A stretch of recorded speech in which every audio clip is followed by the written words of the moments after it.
सावन सोमवार के जो व्रत होते हैं इनका क्या महत्व होता है? लड़कियां अगर उनके मन में ऐसी धारणा आ गई है कि केवल सोमवार का उपवास करने से मुझे अच्छा पति मिल जाएगा, तो ऐसा नहीं। शिव जी की पूजा करने या भक्ति करने का क्या विधि है? भगवान भोलेनाथ जी को प्रसन्न करना है और आपके पास समय भी नहीं है। एक स्तोत्र है, उसका नाम है। हमारे वैदिक पुराणों में ये भी नियम है कि लड़कियां या महिलाएं शिवलिंग को स्पर्श न करें। पार्वती माता जो है वो श्राप दे देती है। रुद्राभिषेक की जब बात आती है तो रुद्राभिषेक को आप शिववास के दिन नहीं कराया तो आपको मृत्यु तुल्य कष्ट भी मिल सकता है। तो बहुत सारे ऐसे पंडित भी हैं जो कंटेंट के माध्यम से अपनी दुकान चलाने के लिए इस तरह के कंटेंट, उनका कंटेंट बहुत ज्यादा चल रहा है। भगवान को बीच में जोड़ के धर्म का नाश करने में तुले। अभी एक स्लोगन आ रहा था कि सारी समस्या का हल एक लोटा जल। अगर रखोगे मन में छल तो कुछ भी नहीं करेगा एक लोटा जल। मैं भगवान की पूजा कर रहा हूँ या मैं भक्ति कर रहा हूँ, उसका कंटेंट बनाने में ज्यादा लोग लगे हुए हैं। क्या आप इसको सही मानते हैं कि ठीक है, ये मॉडर्न तरीके की भक्ति है? सर केवल दिखावा और पाखंड है। महाकाल की नगरी उज्जैन में काल भैरव में मदिरा का भगवान पान करते हैं। अंग्रेजों के समय में अंग्रेजों ने वहाँ टैंकरों से शराब पिलाई, खुदाई कर दी उन्होंने, कहीं नहीं गई, पता नहीं कहाँ गई। भगवान उसका पान क्यों करते हैं? वो एक औषधि है और वो औषधि का भगवान भोग लगाते हैं। विजया कहा जाता है भांग को, भगवान का स्नान होता है, उस भोग नहीं लगाते हैं। शिव भक्त चीलम का सेवन करते हैं, तो क्या ये सही है? तो मैं आपसे एक प्रश्न पूछूंगा कि आपने कहाँ पढ़ा है कि भगवान चीलम का सेवन करो? ये सब अपने मन को समझाने के लिए करते हैं बस केवल, और ये सारे के सारे पाखंडी लोग हैं। गंजेड़ी भंगेड़ी टाइप के जो लोग रहते हैं, ये भगवान को माध्यम बना लेते हैं अपनी वासना को पूरा करने के लिए। वाकई में जो विनाश है होगा।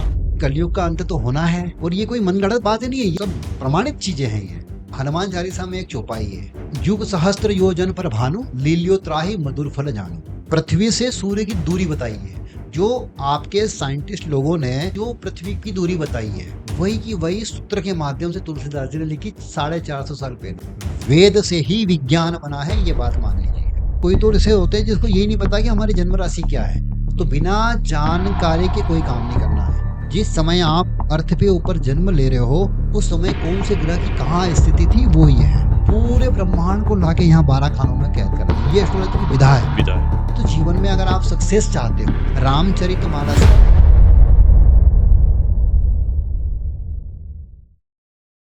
पंडित जी, बहुत बहुत स्वागत है आपका द डिफर शो में।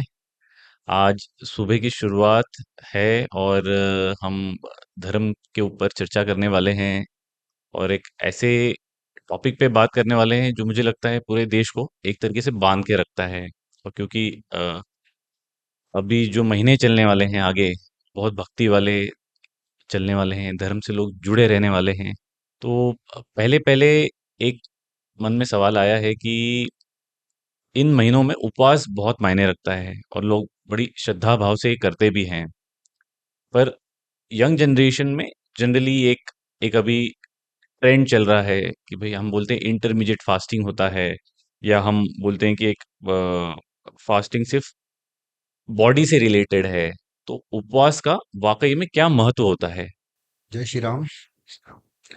अ, सबसे पहले तो ये कहूंगा कि उपवास जो है, भगवान का वास आपके मन में होना चाहिए। हम्म। और चूंकि अभी आपने कहा कि आने वाले महीने जैसे सावन है, भादवा है, इसमें नवरात्रि भी आएगी आने वाले समय में, कृष्ण जन्माष्टमी भी आएगी, अभी श्रावण चल ही रहा है। तो ये जो चतुर्मास है, कहीं ना कहीं इसमें ऐसा है कि भाई एक समय भोजन करो, एक समय थोड़ा भूखा रहो। कारण उसका साइंटिफिक ये रहता है कि भाई थोड़ा आपका बरसात के दिनों में क्या होता है कि वायरस बैक्टीरिया ऐसी चीज, पाचन तंत्र भी थोड़ा पाचन आपका तंत्र स्लो कहीं हो ना जाता कहीं है। उसका जो है वो स्लो भी हो जाता है। तो थोड़ा सा नियमित संयमित भोजन हो जाए, एक तो रीजन ये लगता है जो हम्म। हमारे ऋषि मुनियों ने परंपरा बनाई है। हम्म। और दूसरा कहीं ना कहीं भगवान की भक्ति का भी एक मार्ग ही है वो भी हम्म। थोड़ा सा। तो सबसे पहली बात तो ये है कि मन में अगर आपके भगवान का वास रख लिया तो वो उपवास है। हम्म। समझ में आई?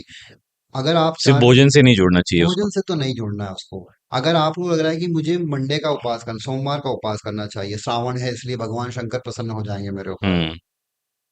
तो कोशिश ये करिए कि आप छल, कपट, ईर्ष्या, द्वेष, मद, मत्सर, लोभ हम्म। एक दिन के लिए कम से कम छोड़ दें। हम्म। दिन भर भगवान का सतत आप स्मरण करते रहें, तो मेरे को तो लगता है कि वही एक्चुअल डेफिनेशन है उपवास की। तो जितनी विकृत भावनाएं आती हैं पहले तो वो छूटना चाहिए, उसके बाद आप जो करेंगे वो वाकई में एक उपवास होगा। हाँ, उपवास करने से भगवान मिल गए ऐसा भी कोई प्रमाण नहीं है। हम्म। और बहुत भोजन किया तब भी भगवान मिल गया ऐसा, क्योंकि आप लोगों ने कभी कथाओं में सुना होगा कि राम जी जैसा पुत्र चाहिए था, उन्होंने 10,000 वर्षों तक कुछ नहीं खाया। हम्म। रामचरितमानस में कथाएं ऐसी आती, हम्म। तो वहां भूखा रहे तब भी भगवान मिले। और ऐसी भी कथाएं आती कि भर पेट रोज भोजन कर रहा है और भगवान सामने आ गए। तो हम्म। भगवान की भक्ति हमें अच्छी मिल जाएगी, हमारे ऊपर भगवान प्रसन्न हो जाएंगे, इसलिए हमें उपवास करना चाहिए, ये गलत है। ये गलत है। हाँ, उस दिन मेरे तो लगता है यही कोशिश करो आप कि भगवान का वास आपके मन में हो, दिन भर भगवान का स्मरण करें, कम से कम एक समय या एक दिन हम लोग जो है वो इन सब कपटी दुनिया से दूर रहे। शांति पूर्वक अपने अंदर भीतर में प्रवेश करें। तो यही है, एक्चुअल डेफिनेशन है पर उपवास। लोग लोग ऐसा भी मानते हैं कि मैंने ये कर दिया या ये पूजा कर दी है, इस तरीके से 2 उपवास रख दिए, 16 उपवास रख दिए, है ना? सोमवार का उपवास रखा, गुरुवार का रखा, अलग अलग भगवान को प्रसन्न करने के लिए, तो भगवान प्रसन्न हो जाएंगे। ये तो एक एक बात हो गई। दूसरा ये होता है कि ये नहीं किया अगर मैंने, तो शिव जी नाराज हो जाएंगे या तो हनुमान जी नाराज हो जाएंगे, ऐसा भी होता है। तो बस यही है कि उनको जानकारी नहीं, उनको ज्ञान नहीं मिला किसी से। हम्म। अगर सही मार्गदर्शक में मतलब मार्गदर्शन के इसीलिए गुरु की परंपरा भी बनाई है, पता है आपको? और ये बहुत प्राचीन है हमारे यहाँ, हाँ, स्टार्टिंग से ही है। स्टार्टिंग से ही है। हाँ, बिल्कुल आरंभ से ही है, गुरु परंपरा हमारे यहाँ बनाई है। अगर आपको किसी चीज की नहीं समझ में आ रही है तो आप अपने ज्येष्ठ के पास, हम्म। अपने आदरणीय अपने गुरु के पास जाइए और उससे सही समाधान लीजिए। तो अगर वो गुरु के पास जाएगा और उससे सच्ची बात पूछेगा, तो ये सब तरह तरह के उपास करने की जरूरत ही नहीं पड़ेगी। आप समझ रहे हो ना मेरी बात? सिर्फ श्रद्धा से किसी चीज को मान लेना भी सही हाँ, नहीं है, कुल उसका मिला के ज्ञान बस भी इतना सा कहना, जरूरी है। हाँ, कुल मिला के बस वही बात आ गई है कि आपको केवल उपवास से भगवान की भक्ति मिल जाएगी या भगवान मिल जाएगा, ऐसा कतई नहीं है। आपका सारा काम हो जाएगा केवल उपवास करने से, ऐसा कहीं नहीं है। क्या भगवान नाराज हो जाते हैं? ये भी होता है क्योंकि बहुत लोग मानते हैं इस चीज को, बहुत मोहि हैं। कपट जरा छिद्र न भावा, बोला तो मैं आपसे, हम्म। निर्मल मन जन सो मोहि पावा। जो व्यक्ति का निर्मल मन होगा, भगवान उसको प्यार करते हैं, भगवान उससे प्रेम करते हैं। हम्म। आप महीने भर का उपवास कर लो और गलत काम कर रहे हो तो भगवान की भक्ति आपको नहीं मिलेगी, मतलब नहीं मिलेगी। तो कोई फल भी नहीं मिलेगा। कुछ भी नहीं मिलेगा, दंड मिलेगा उल्टा। और क्या मांगने से, मतलब आप कर्म तो कर रहे हैं और मांग भी रहे हैं कि भगवान ये दे दो, ये दे दो मुझे, यहाँ एग्जाम में पास कर दो, या मुझे ये परेशानी है दूर कर दो। तो क्या होता है ये वाकई में निर्मल मन से आप कर रहे हैं तो? हाँ, अगर बहुत प्रेम पूर्वक वो कुछ बोल रहा है, हम्म। भगवान से मांग रहा है, तो मुझे लगता है कि सच्ची भावना से मांग भी सकते हैं। अच्छा। वैसे तो कहते हैं कि मांग बिन मांगे मोती मिले, मांगे ना मिलेगा भीख, ऐसा बोलते हैं ना। हम्म। पर मुझे लगता है कि अपने जब मैं उनको सर्वत्र मानता हूँ, तो मैं कुछ भी कह सकता हूँ प्रेम से, तो वो मान लेंगे मेरी बात। ये महत्वपूर्ण है। हाँ, पर हमारे हमारे शास्त्रों में भी लिखा जाता है कि कर्म करना चाहिए, फल की इच्छा नहीं करनी चाहिए। पर जिस तरह के दौर में हम चल रहे हैं, तो मुझे लग रहा है ये बड़ा ही विपरीत चल रहा है। हम पहले मांग रहे हैं कि इतना इतना मिलना चाहिए, उसके हिसाब से मैं कर्म डिसाइड करूंगा कितना करना है। अब वो डिपेंड करता है कि वो मांग क्या रहा है। हाँ। अगर कोई अच्छी चीज मांग रहा है तो ठीक है, अब उसको कुछ भी नहीं करना है और बस बैठे बैठे भगवान गाड़ी दे दो, बंगला दे दो, करियर में अच्छा करा दो, मेहनत करना नहीं है उसको, तो बताओ कहाँ से देगा भगवान। सही, सही बात है। सावन सावन सोमवार के जो व्रत होते हैं, इनका क्या महत्व होता है? हाँ, हमारे यहाँ पूरे साल भर में जो श्रावण आता है, एक महीना लगभग रहता है। इसका हम्म। सीधा सा प्रमाण ये होता है कि अमरनाथ जी में प्राकृतिक रूप से शिवलिंग बन जाता हम्म। है ना? इसका मतलब और ये, बहुत बहुत मानते हैं लोग बिल्कुल, इस बात को। हाँ। तो इसका मतलब ये है कि श्रावण कुछ तो महत्वपूर्ण है महीना, हम्म। तभी वहां प्राकृतिक रूप से बर्फ का शिवलिंग बन जा रहा है। अब आप लोगों ने देखा होगा, अभी देवशयनी एकादशी आई थी, हम्म। भगवान विष्णु शयन करते हैं। अब भगवान पूरी सृष्टि का कारभार जो है वो भगवान भोलेनाथ जी के सुपुर्द कर देते हैं और वो विश्राम अवस्था में चले जाते हैं। तो हम्म। यहाँ से बस आरंभ होता है भक्ति। हम्म। श्रावण का जो सोमवार का उपास है, बात वही आ जाएगी कि लोगों के मन में ये धारणा है कि भाई सोमवार है शिव जी का है, मंगलवार जो है वो भगवान मंगल का है, हनुमान जी का है, बुध हम्म। गणेश जी का है, गुरु गुरु का है, साईं बाबा का है। ऐसा ऐसा कुछ नहीं, बिना नाम नियमो नास्ति। इसका मतलब ये ऐसे होता है कुछ फिक्स नहीं है कि कि इसी ऐसा दिन कुछ आपको नहीं है। जाना है। हाँ, किसी भी हम्म। दिन भगवान की भक्ति कर सकते हो आप, कभी भी कर सकते हो। उसके लिए कोई स्पेशली डे नहीं होता है। तो हम लोगों ने सब फिक्स कर दिए। ये जिसको शॉर्टकट चाहिए ना, हाँ, उसको लगा कि मुझे भोलेनाथ जी की पूजा करना पर रोज समय नहीं है तो मंडे बना दिया। हाँ, फिक्स कर कन्वीनियंस के लिए कर दिया। तो श्रावण में पूरा उपवास करो, आप भगवान की भक्ति करो, कोई समस्या नहीं है, सोमवार को करो, जिसको जितना समय मिले कर लो कुल मिला के, हम्म। पर कर लो थोड़ा। ये भी एक प्रचलित मान्यताएं हैं कि लड़कियां करती हैं जनरली हम्म। शादी के लिए, या इस तरह की मान्यता के लिए करती है, भाई ये करेंगे, इस तरीके से उपवास करेंगे तो ये हो जाएंगे। तो ये धारणाएं ऐसे ही ओवर द पीरियड आई है हमारे यहाँ, कि वाकई में इसका कोई धार्मिक एक एंगल भी है, इसके पीछे कोई महत्व भी है। मैं थोड़ा सा इसमें करेक्ट करूं पहले तो, बिल्कुल। उपवास और व्रत में अंतर है।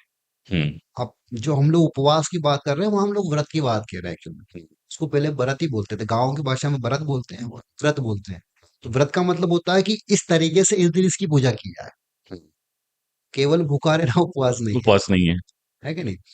लड़कियां अच्छा जीवन साथी के लिए भगवान शंकर का सोमवार को उपवास करेगी, ऐसा भी कहीं नहीं है। रामचरितमानस में जो है सीता माता ने व्रत किया राम जी को पति के रूप में प्राप्त करने प्राप्त के करने लिए। के लिए। माँ गिरिजा की पूजन किया उन्होंने। हम्म। एक टाइम भोजन ऐसा नहीं किया कि एक टाइम भोजन किया और एक टाइम नहीं किया। हम्म। व्रत किया, व्रत का मतलब होता है विधि पूर्वक जो वैदिक पद्धतियां होती है भगवान को पूजन करने की, वो उन्होंने वहां पर करी। लड़कियां आज के मन में, अगर उनके मन में ऐसी धारणा आ गई है कि केवल भगवान का सोमवार का उपवास करने से मुझे अच्छा पति मिल जाएगा, तो ऐसा नहीं है। उसके लिए हमारे यहाँ परंपरा ये बनाई है कि जैसे हरताली का व्रत होता है, हम्म। वो आप करिए। केवल सोमवार सावन के करने से ऐसा नहीं होगा। समझ रहे हैं आप? पर क्या उसका जो उद्देश्य है वो सही है कि गलत है? कैसा? कि भाई ये 16 सोमवार का हम कर लेंगे तो अच्छा पति मिले, तो ये उद्देश्य सही है क्या? ना, उद्देश्य सही है। किसी भी मनोकामना के लिए अगर ये उपवास किया जाए तो सही है, उसको व्रत कहा जाए।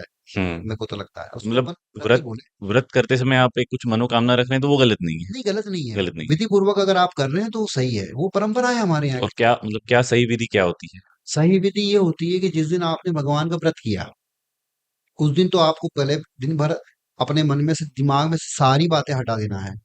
वही वाली बात, हम्म। ईर्ष्या नहीं रखना है, किसी से झूठ नहीं बोलना है, प्रयास यही करना है आपको।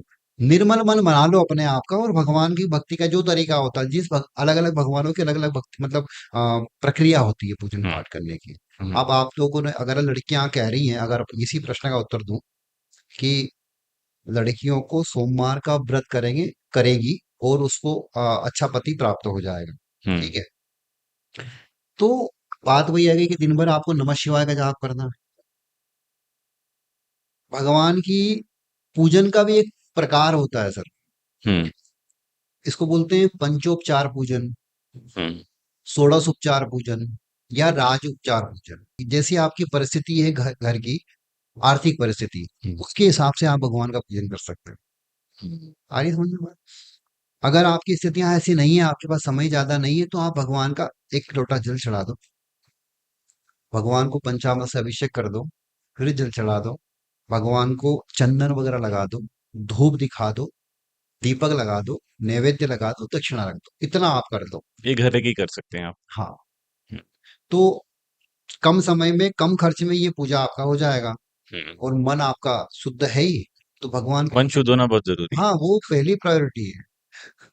तो आपकी नहीं तो मंदिर में जाके भी कोई मतलब नहीं है फिर। कहीं भी कहीं चले भी जाओ जा। सब आप, दुनिया के किसी भी तीर्थ में चले जाओ, अगर आपका मन सही नहीं है तो कुछ भी नहीं होना है, मतलब ये तय है। हम्म। बहुत सारे ऐसे कंटेंट भी है, क्योंकि आजकल लोग मेरी बात समझ में आ रही है? हाँ हाँ, बिल्कुल बिल्कुल। बहुत सारे ऐसे भी कंटेंट हैं और ऐसे भ्रम है, जो लोग आजकल इंफॉर्मेशन जहाँ से मिलती है उनको, कि भाई आपने इस तरीके की विधि से नहीं किया हम्म। तो भगवान नाराज हो जाएंगे, और लोग उस डर के कारण फिर वो सब जो यंत्र तंत्र जो है वो करने में लग जाते हैं। उनको आप क्या एडवाइस करेंगे? बहुत सारे ऐसी ऑडियंस हैं जो यंग है, वो भी देखेंगी। तो मुझे लगता है कि उनके लिए भी एक ये प्रेरणा स्तोत्र भी है कि भाई अ, आपसे सीधे सीधे पता चले कि भाई ये विधि है और इस तरीके से करें, बाकी सब आप साम दाम दंड भेद में आप ना उलझें इस तरीके से। हाँ, देखिए इसमें सबसे पहले तो ऐसा कहूंगा कि भगवान बड़े दयालु है ना? मजाक के रूप में कहूंगा तो चेले बड़े चालू है। हम्म। भक्त जो हम लोग होते हैं, हम्म। भगवान बड़े दयालु है। भगवान क्या करते हैं, कभी नाराज नहीं होते अपने भक्तों के ऊपर, कभी नाराज नहीं होते। आप लोगों ने कभी सुना होगा कि भगवान भोलेनाथ जी का एक अति प्रिय भक्त था, और ये शिव पुराण में कथा भी है। अब ज्यादा विस्तृत तो नहीं कर पाएंगे यहाँ, पर थोड़ा सा बताऊं कि एक बड़े मन से एक भगवान का भक्त है जो मांस का भोग लगा रहा है, उसके पास है ही नहीं कुछ व्यवस्था। हम्म। भोलेनाथ जी को, भोलेनाथ जी उसको स्वीकार कर रहे हैं। समझ रहे हो आप? राम ये शिव जो कथा आती है अपनी, शिव पुराण, हम्म। उसमें इसका वर्णन है। और अगर आप घमंड के साथ, या आपको ऐसा सोचोगे कि यार मैं तो भगवान के लिए 56 भोग लगाऊंगा, तो भगवान उसको स्वीकार नहीं करेंगे, क्योंकि आपके मन में वो बात आ गई कि मैं ये कर रहा हूं। तो भगवान कभी नाराज नहीं होते हैं। आप, बात वही आ जाती है बार बार कि आप शुद्ध मन से भगवान को जो अर्पण करोगे, भगवान उसको स्वीकार कर लेंगे। हम्म। मन शुद्ध आपका होना चाहिए। आपके पास अगर कोई व्यवस्था नहीं हो, शिव जी को बिल पत्र चढ़ाया जाता है जिससे भगवान प्रसन्न हो जाते हैं, ऐसी जन धारणा है। हम्म। केवल आप अगर बिल पत्र लगा दोगे तो भगवान प्रसन्न हो जाएंगे। और आप अगर अहंकार के कारण बहुत सारा सोना चांदी या जो भी भगवान को चढ़ता है वो चढ़ाओगे, भगवान उसको कतई स्वीकार नहीं करेंगे। तो भगवान जो है, आपका प्रश्न जो था कि भगवान, भगवान नाराज होते हैं क्या अगर हाँ, आप भगवान ज्यादा नाराज तो नहीं होते। ज्यादा विधि वगैरह या पाखंड से आप करते जा रहे हैं और पाखंड से कुछ भी करोगे तो भगवान नाराज होंगे, होंगे? और हो सकता है उसका उचित दंड भी मिलेगा आपको। पर अगर आप श्रद्धा से कुछ भी करोगे तो भगवान कतई नाराज नहीं होंगे, क्योंकि भगवान बहुत दयालु है। लोग जो आजकल के बच्चे हैं, हाँ, समय नहीं है, अलग अलग जॉब में हैं, तो कंटेंट को देख के या इंस्टाग्राम पे रील्स बना रहे हाँ, हैं। हाँ, आप है तो भगवान के सामने, उनकी मूर्त सामने है, आप मंदिर में हैं, घर पे जहाँ भी हैं, पर आप फोकस वहां नहीं कर रहे हैं। और मैं भगवान की पूजा कर रहा हूँ या मैं भक्ति कर रहा हूँ, उसका कंटेंट बनाने में ज्यादा लोग लगे हुए हैं। मंदिर के अंदर भी हम लोग देखते हैं ये इस तरीके से। तो क्या आप इसको सही मानते हैं कि ठीक है ये मॉडर्न तरीके की भक्ति है, क्योंकि समय नहीं है तो चलेगा, आप करते रहो इस तरीके से, कोई दिक्कत नहीं है इसमें? हाँ। अगर आप भगवान की पूजन अर्चन कर रहे हैं और आपने वहां पर रील बना दी और उसको आपने किसी भी प्लेटफॉर्म पे डाल दिया, हम्म। तो उससे आपका तो नुकसान है। पर हम्म। उसका फायदा किसको होगा? जो आपकी पूजा को देख रहा है। हो सकता है, अगर इसको अपन पॉजिटिव में सोचे, तो हो सकता है, मुझे हाँ, उस लगता है तरीके कि, से अगर देखें हाँ, हम। उस तरीके से अगर देखें तो कोई आपकी आपसे प्रेरणा भी ले सकता है वो, हम्म। कि ये इतना भगवान का भक्ति भाव नहीं करता था, आज इसने भगवान की पूजन किया है, मैं भी करता हूँ। हम्म। तो वहां एक उसका फायदा हो सकता है। पर अगर आप भगवान की भक्ति करते करते ये वीडियो वगैरह डालोगे, बनाओगे, तो कहीं ना कहीं आपका मन भटक जाएगा और वहां नहीं पहुंचा पाओगे अपनी बात को भगवान के पास, जो आप पहुंचाना चाह रहे हो या जिस उद्देश्य से आप पूजन कर रहे हो। तो एक और बात बताऊं, भजन और भोजन जितना पर्दे में किया जाए उतना उचित फल मिलेगा। ये दो सूत्र ध्यान रखिए। भगवान की भक्ति पर्दे में की जाए, पर्दे का मतलब ये है कि किसी को बताया ही नहीं जाए। हम्म। भोजन करने जब आप बैठोगे तो उसको बताया ना जाए, पर्दे के साथ में, मतलब पर्दे की आड़ में भोजन किया। तो भगवान की भक्ति अगर आपको करना है तो आप चुपचाप तरीके से करिए। आज का मॉडर्न युग ऐसा हो गया है कि आपको बताना पड़ रहा है कि आज मैं इस मंदिर में गया या इस भगवान की पूजा करी, तो उसका लाभ किसी और को मिल सकता है पॉजिटिव सेंस में, कि भाई ये भी कर रहा है तो मैं भी कर लेता हूँ, मुझे तो ऐसा लगता और उस समय आपका नुकसान हो रहा है वो है। आप आपका ध्यान नहीं नुकसान दे रहे। ज्यादा हो रहा है क्योंकि आपका मन वहां लग ही नहीं रहा है। हम्म। आपका मन ये लग रहा है कि भगवान को आप जल चढ़ा रहे हो और वो इधर कर रहे हैं आप। और किसी को बोले भाई फोटो ले लो, सर, वीडियो ले लो। भगवान, मतलब माफ करिए, पर भगवान बेवकूफ तो नहीं है, आप बन रहे हैं बेवकूफ। तो भगवान की भक्ति करना है तो पूरे मन के साथ करिए, एकाग्र चित्त होके करिए। और भगवान आपके व्यूज के लिए थोड़ी रुका हुआ है बिल्कुल भी कि नहीं। आप वीडियो बनाएंगे और वो जाएगा तो व्यूज मिलेगा तो। मुझे लगता है कि इतने पढ़े लिखे बच्चे हैं आज का यंग हमारा, फिर भी इनको समझ क्यों नहीं आ रही है इस बात की। हम्म।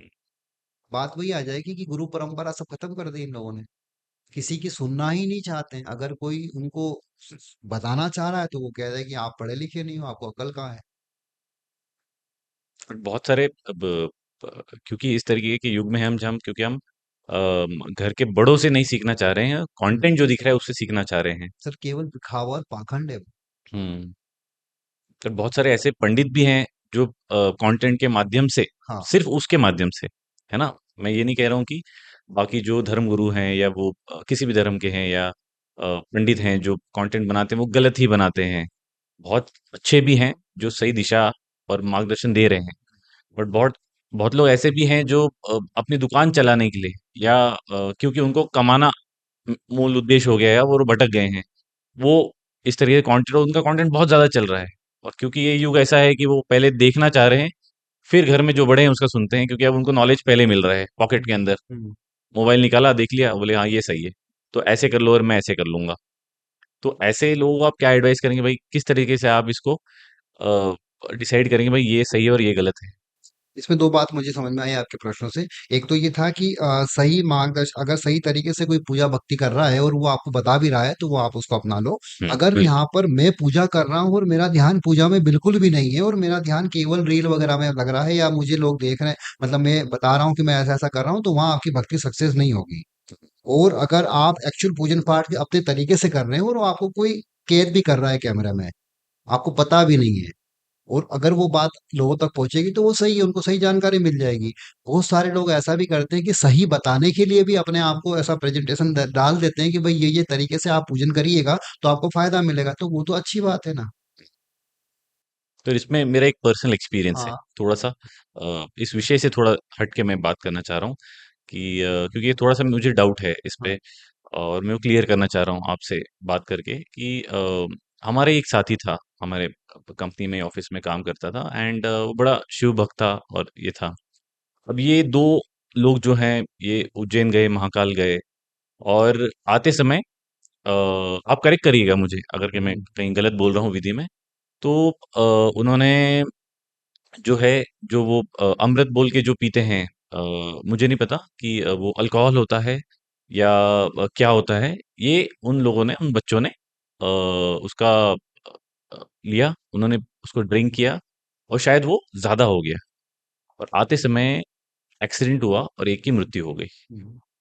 अब इस पूरे प्रोसेस में जो परिवार वाले हैं उनका नुकसान तो हुआ, पर अगर हम धर्म की दृष्टि से देखें तो क्या वाकई में जिस इंटेंशन से या जिस उद्देश्य से, जिस मनोभावना से वो गए थे, अब वो पूरी हुई कि नहीं हुई? आप बात कर रहे हो भगवान महाकाल की नगरी उज्जैन में हुँ, काल भैरव की। हुँ, काल भैरव में मदिरा का भगवान पान पान करते हैं। करते हैं। सर वहां कहीं नहीं लिखा है कि भगवान पान करेंगे तो आपको भी करना है। हुँ, तो लोग इसका एक तरीके से जो है वो मिसयूज़ करते हैं। हाँ, आपने सुना होगा अंग्रेजों के समय में अंग्रेजों ने वहां टैंकरों से शराब पिलाई भगवान, टैंकरों से खुदाई कर दी उन्होंने, कहीं नहीं गई, पता नहीं कहाँ गई। मतलब आपका जो प्रश्न था कि भाई आ, भगवान को प्रसाद चढ़ाया हुँ, मदिरा का, और आपने प्रसाद है इसलिए ले लिया हुँ, और ज्यादा ले लिया और एक्सीडेंट हो गया, पर वहां कतई नहीं लिखा है सर कि भगवान जो पान कर रहे हैं वो आपको भी करना है। पर भक्त तो जा रहा है उस भक्त उद्देश्य जा से। रहा है, वहां चढ़ाने का नियम है सर, पीने का नियम नहीं है। हुँ, अपनी मर्जी से पी रहे हैं लोग अपनी, कि भगवान का प्रसाद है करके, जो ये आपका चीलम वगैरह उद्देश्य, पीते आपका हैं। मोटिव ही गलत हो गया, खत्म उद्देश्य ही हो गया गलत है। ना, आप बात तो बात ही खत्म हो गई है। आप गलती करेंगे तो फिर सजा तो तो मिलेगी। इस पॉइंट पे मैं चाहूँगा कि आप क्योंकि बहुत तरह से यंग ऑडियंस होगी जो इसको, इस एपिसोड को देखेगी, हम्म। और क्योंकि हमारे जितने भी सनातन धर्म हैं, वो मुझे लगता है इस तरीके की कोई भी बात नहीं कहते हैं। तो आप उनको क्या एडवाइस देना चाहेंगे? देखिए मैं इसमें ये बोलूंगा कि अगर आपको लग रहा है कि वहां पर भगवान मदिरा का पान करते हैं प्रसाद के रूप में, भगवान सेवन करते हैं, ठीक है, करा दिया आपने। अब आपको लगता है कि भगवान का प्रसाद हमें भी लेना चाहिए, इसको हम लोग बोल सकते हैं चरणामृत। हुँ, तो सर एक्चुअल डेफिनेशन तो यही है उसकी, कि अगर आपको लगता है कि भगवान का प्रसाद हमें लेना है तो आप चरणामृत ले लीजिए। चरणामृत का मतलब ये होता है कि जो मल मूत्र पे ना मिले, हुँ, इतना। हुँ, अगर आप भगवान का प्रसाद है और आपको बदले में लेना तो अपने आनंद के लिए लोगे तो नुकसान सर आप ही का है। आप उसको तो जी मैं भर तो के पान बिल्कुल कर रहे हैं। सत्य, हाँ मैं यही यही कहूंगा कि भाई अगर आप लोग महाकाल जा रहे हो, काल भैरव जा रहे हो, भगवान को प्रसाद चढ़ा रहे हो, तो आपको अगर लेना है प्रसाद तो आप चरणामृत के रूप में ले लीजिए, भगवान की प्रसाद समझ के। अगर आप उसको बॉटल से उंदोड़ोगे तो नुकसान तो आपका होगा ही ना उसमें। तो बिल्कुल गलत है ये तो तरीका, कि आप भगवान को वहां भोग लगा दिए और फिर बदले में जितना बचा आपने ले लिया, तो वो कहीं ऐसा कुछ भी नियम में ही नहीं है। वो अपने आनंद के लिए, अपनी मस्ती के लिए, या अपनी लालसा भगवान है, को माध्यम रख के अपने शौक मत पूरे करिए। आपकी वासना है इसलिए आप पूरा कर रहे आपकी वासना है इसीलिए आप हैं। पूरा कर रहे हो उसको। वहां ऐसा कहीं नहीं लिखा है कि बदले में आपको जो बचा है वो लेना पड़ेगा, ऐसा कुछ नियम नहीं। और भगवान उसका पान क्यों करते हैं? उसके पीछे की जो कहानी है या क्या सत्य है उसके हाँ, पीछे? देखिए इसमें हम जब थोड़ा लंबा जाएंगे तो बड़ी कहानी बन जाएगी इसकी। पर ऐसा है कि भैरव जी जो है कहीं न कहीं भगवान शिव जी का ही एक रूप है। हुँ, हुँ। और क्योंकि उसकी पूरी कथा बताने के लिए थोड़ा आगे जाना पड़ेगा। पर मैं तो बस यही कहूँगा कि भगवान का वो एक हर भगवान का अपना अपना अलग-अलग, जैसे भगवान एक कोई महादेव। कारण बना होगा जिसके कारण उन्होंने इसको एक्चुअल में क्या अपनाना हमारे चाहा। यहाँ भारतीय सनातन धर्म में एक महुड़े का झाड़ आता है, अच्छा। हुँ, महुआ बोलते हैं जिसको। हुँ, हमारे यहाँ हमारे गाँव के खेत में भी लगे थे। हुँ, हुँ, तो उसका जो रस है वो भगवान को अति प्रिय था। हुँ। उसी को मदिरा कहा जाता है। हम बात कर रहे हैं शिव भगवान की यहाँ पे, यहाँ बात हो रही है केवल भैरव जी की, भैरव जी की। काल भैरव की, काल यहाँ भैरव से अपनी चर्चा की। चल हुँ, रही हुँ, है। हुँ, हुँ, काल भैरव का मदिरा का पान किया जाता है। आपने पूछा कि ऐसा क्या कारण है कि ये हुँ, करते हैं। हुँ, तो देखो उसकी बहुत विस्तृत कथा तो मुझे भी ढंग से याद नहीं है। हुँ, पर हुँ, मैं इतना ही कहूंगा कि वो एक औषधि है और वो औषधि का भगवान भोग लगाते हैं। अब वो ज्यादा अगर हो जाती तो वो नशे का रूप ले लेती है। हुँ। पर आपको यहाँ पर ये है कि जो भी इस एपिसोड को देखेंगे, मेरा तो उनसे सबसे यही निवेदन है कि आप भगवान को प्रसाद के रूप में अगर मदिरा का वहाँ प्रसाद चढ़ा रहे हो तो बदले में आप उसको मत लीजिए, और अगर लेना जरूरी है तो चरणामत के रूप में ले लीजिए। लीजिए, गंजेड़ी भंगेड़ी टाइप के जो लोग रहते हैं ये भगवान को माध्यम बना लेते हैं अपनी वासना को पूरा पूरा करने के करने के लिए। लिए। हुँ। विजया कहा जाता है भांग को। भगवान का स्नान होता है उससे, भोग नहीं लगाते। यहाँ है कि लोग जी भर के उसका सेवन भगवान को करके। भोग लगा रहे हैं। मैं बहुत जिम्मेदारी से कह रहा हूँ ये बात। विजिया जो है, विजिया का स्नान कराया जाता है, जैसे दूध का, दही का, घी का, शक्कर का, या किसी भी प्रकार के रस का, है ना? ऐसा स्नान कराया जाता है भगवान को, अभिषेक किया जाता है जैसे। तो विजिया का भी स्नान किया जाता है। अब लोग भगवान को लगा के खुद खा लिए। वही बात आ गई कि अपनी वासना को पूरा करने के लिए भगवान को माध्यम बना लिया। तो ये बिल्कुल गलत है। गलत है। और जो भी आज का युवान इसको सुन रहा है बात को, बस वही है कि भाई भगवान की भक्ति में ये सब पाखंड बिल्कुल नहीं करें। भगवान को केवल निर्मल मन पसंद है। हुँ, हुँ। आपका शुद्ध मन है। आप कहीं भी हो, चलते फिरते, उठते बैठते, खाते पीते, लेटते नहाते, बिना नहाए, किसी भी प्रकार से भगवान का अगर आप स्मरण करोगे, मनन करोगे तो भगवान की भक्ति आपको प्राप्त होगी। उसके लिए कहीं आपको बहुत सारा समय या खर्च करने की जरूरत नहीं है। ये बहुत अच्छी बात कही आपने, क्योंकि इसी पे मेरा एक अगला प्रश्न था, क्योंकि यहाँ थोड़ी यंग ऑडियंस बैठी है और लड़कियां भी हैं उस एज की। तो ऐसे बहुत सारी चर्चा हुई थी हमारी इस एपिसोड के पहले, उसमें से प्रश्न निकल के आया कि सावन सोमवार की जब हम जो व्रत रखते हैं और उसकी जो विधि है वो बड़ी स्ट्रिक्ट होती है, और हम बोलते हैं, ऐसे बोला जाता है कि शिव भगवान जो हैं वो भले भोले हैं, तो फिर इतनी विधि बड़ी स्ट्रिक्ट और इतनी बहुत इंटेंस ऐसा प्रोसीजर बनाया है कि उसको फॉलो करना बड़ा डिफिकल्ट हो जाता है। क्या है स्टिक में? क्या है मतलब पर? कि आप इतने लंबे समय तक हमको उपवास रखना है, उसको फॉलो करना है, तो ये बड़ा क्योंकि ये एकदम से हम करते हैं तो बड़ा स्ट्रिक्ट लगने लगता है हमको, भाई ये कैसे होगा और छूट जाएगा और पूरा नहीं हो पाएगा, तो फिर मनोकामना पूरी नहीं होगी, इस तरीके का एक मन में आ जाता है। ये प्रश्न आया था। देखो इसके लिए ऐसा है कि कुछ पाने के लिए कुछ खोना तो पड़ता है। हाँ। अगर आपको कुछ अपनी मनोकामना भगवान से पूर्ण कराना है तो जो हमारे सनातन धर्म में हमारे ऋषि मुनियों ने जो परंपरा बनाई है एटलीस्ट उसको फॉलो करना ही पड़ेगा आपको। मतलब अगर रात्रि 12 घंटा का है तो 12 घंटा तो देना ही पड़ेगा। मतलब एक प्रोसेस है वो तो। अगर बहुत साधारण तरीके से बताऊं कि अगर आपने भोजन किया है तो वो भोजन को पचने में भी 5-7 घंटा तो लगेगा। बिल्कुल। इतना पैसेंस तो आपको ये तो रखना प्रैक्टिकल पड़ेगा। है। इसका मतलब ये होता है धैर्य फलम तिष्ठति। हम्म, धैर्य का फल मीठा होता है। अगर हमारी व्यवस्था ऐसी बनाई है कि इतनी बार ये करना है तो वो करना पड़ेगा आपको, प्रेम पूर्वक करना पड़ेगा, समय निकाल के करना ही पड़ेगा आप। हमारे बारे बाकी काम भी तो करते हैं ना सर हम। कहीं कंप्रोमाइज करते हैं क्या हम? अगर आपको कहीं शादी में जाना है तो आपको 5 घंटे 6 घंटे वहां देने पहले से पड़ेंगे। तैयारी होती है। अरे मेकअप के लिए तैयारी करना पड़ेगी। या 5 महीने पहले से सारी व्यवस्थाएं करते ही है ना आप। हम्म। तो फिर यहाँ क्यों क्या अपने आप पहनेंगे को क्या समझाने उड़ेंगे का सब प्रयास तैयारी करो कि होती है। हमारे पास समय ही नहीं है। सत्य कह रहे हैं हम। तो जो डिसिप्लिन है, जो विधि है, उसको तो मतलब फॉलो हमें करना ही जो होगा। अच्छा लगता है बस वही है, ऐसा मान के वैसे ही चलो। करेंगे। हाँ। हमको लग रहा है कि भगवान की भक्ति करने में कहाँ 16 सोमवार का समय खराब करेंगे, छोटा सा कुछ कर दे तो उससे काम हो जाएगा। तो सर ऐसा कहीं नहीं, बिल्कुल भी। जो नियम है वो करना पड़ेगा आपको, क्योंकि आप अपनी बाकी चीजों के लिए भी तो उतना ही समय देते हो ना। अगर आप, मैं बहुत एक छोटा सा एग्जांपल बताऊं कि किसी लड़की लड़की की बात हो रही है अभी यहाँ। हम्म। अगर कोई लड़की के अपने को बाल को सही कराना है, अगर उसके बाल के जो भी उसका एक्सपर्ट है उसने कह दिया कि इसको आपको 8 हफ्ते आना पड़ेगा, वो जाएगी आप समय निकाल के। बिल्कुल। तो फिर यहाँ क्यों पाखंड मचा रहे हो? यहाँ इतना धैर्य क्यों नहीं है आपको? क्यों? क्योंकि भगवान सामने नहीं है, इसलिए। हाँ, ये बात आपने सही कही, मैं भी बोल कहने ही वाला था हाँ, ये बात कि कोई। भगवान आके तो हाँ। कहेगा नहीं कि नहीं ऐसा नहीं, ऐसा करो। तो मुझे लगता है कि ये सारे पाखंड से बचना चाहिए और लोगों को ये समझना चाहिए कि भाई कोई अगर चीज हमें चाहिए तो उसके लिए उचित समय आपको देना पड़ेगा। हम्म। भगवान नहीं कह रहा है आपसे आके मेरे को ये करो ये करो। अगर आपको कुछ एग्जाम्पल के लिए, जैसे अपने को एक क्लास पास करना है, मतलब 11 पास करना, साल भर का समय देना पड़ेगा। देना पड़ेगा। तभी क्योंकि एक, उचित अंक आएंगे आपके, नहीं तो नहीं हाँ, आएंगे। ऐसे ही यहाँ पर भी है कि अगर आपको कोई विशेष मनोकामना प्राप्त करना है भगवान से, तो आपको जो भी हमारे सनातन धर्म में ऋषि मुनियों ने जो परंपरा बनाई है, उसको आपको समय देना ही पड़ेगा, उसको फॉलो करना पड़ेगा। और ये बात तो बिल्कुल गलत है सर कि हमारे पास उस विषय के लिए समय नहीं है। दुनिया में हर व्यक्ति के लिए हर काम के लिए समय होता है, हम्म। बस वो हमें अच्छी लगनी चाहिए। एग्जाम्पल दिया ना मैंने अभी आपको। अगर कहा है कि इस ट्रीटमेंट के लिए आपको इतने दिन आना पड़ेगा, तो वो जाएगा। कि उसकी वहाँ श्रद्धा है और भक्ति पूरी है, पूरे मन से है। वो चाहिए उसको।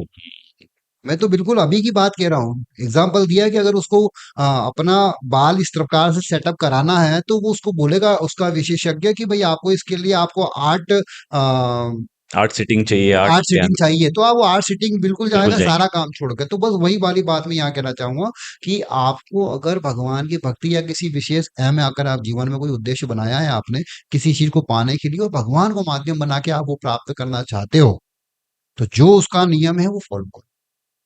पर क्या लगता है आपको कि यहाँ तो, जो आपने सही कहा कि जहाँ सांसारिक काम है, जहाँ मुझे लग रहा है मेरे बॉडी अच्छी हो जाएगी, मेरे बाल अच्छे हो जाएंगे, मेरी फिटनेस अच्छी हो जाएगी, वहां तो 8 क्या, मतलब आप 16 सोमवार भी बोलोगे और उसके बाद भी बोलोगे तो वो करेगा, और जीवन भर करेगा। हाँ।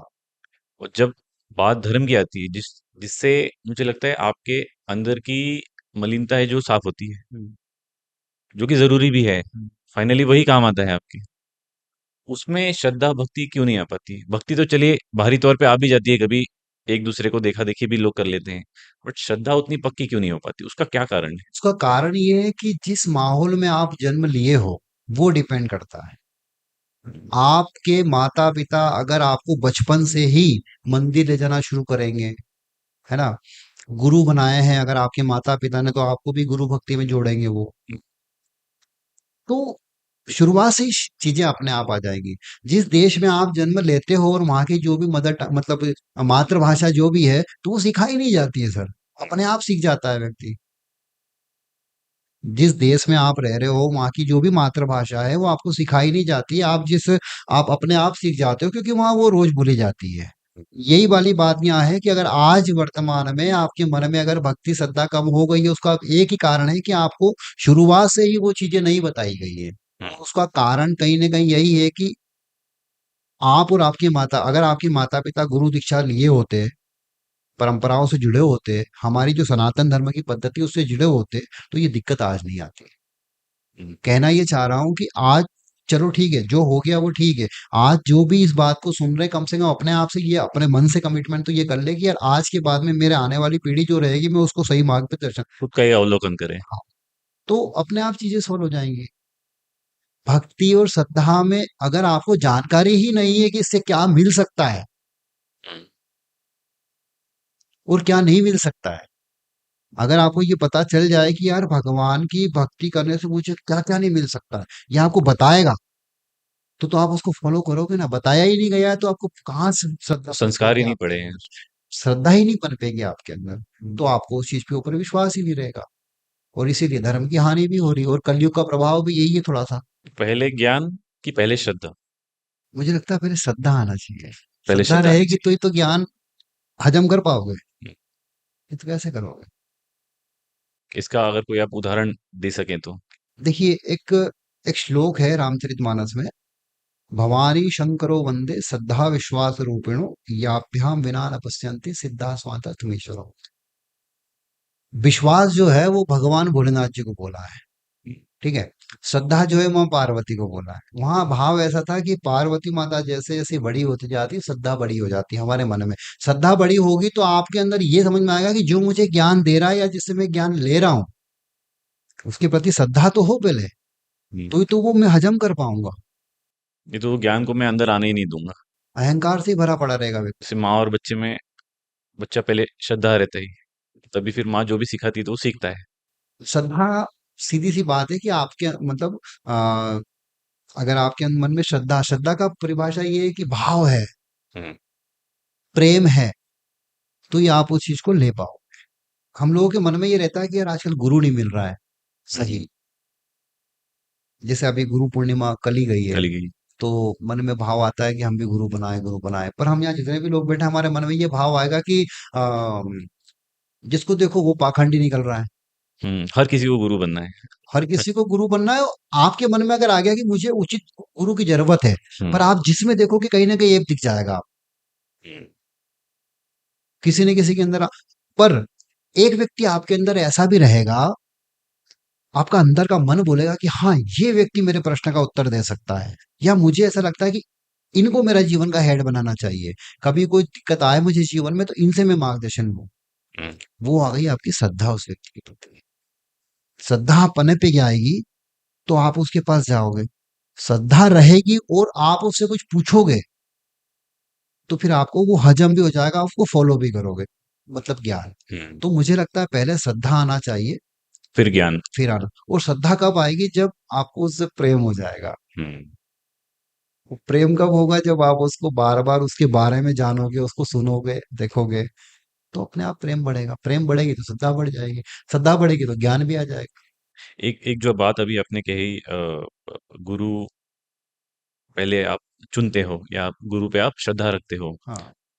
पर क्या एक भक्त होने के नाते जब मैं किसी गुरु को मानने लगता हूँ हम्म। या मानने के पथ पर होता हूँ, हम्म। है ना, उस प्रोसेस में होता हूँ मैं, और मुझे लगता और फिर मुझे जानने में आता है कि ये गुरु सही नहीं है, ये गुरु में ये ऐब है या बाकी सब चीजें तो ठीक है, 90% बढ़िया, 10% गड़बड़ है ना, जो मुझे पट नहीं रही है, मेरे मन को पट नहीं रही, और मुझे उस चीज पे श्रद्धा मेरी परिपक्व नहीं हो रही है, तो क्या गुरु की परीक्षा लेनी चाहिए?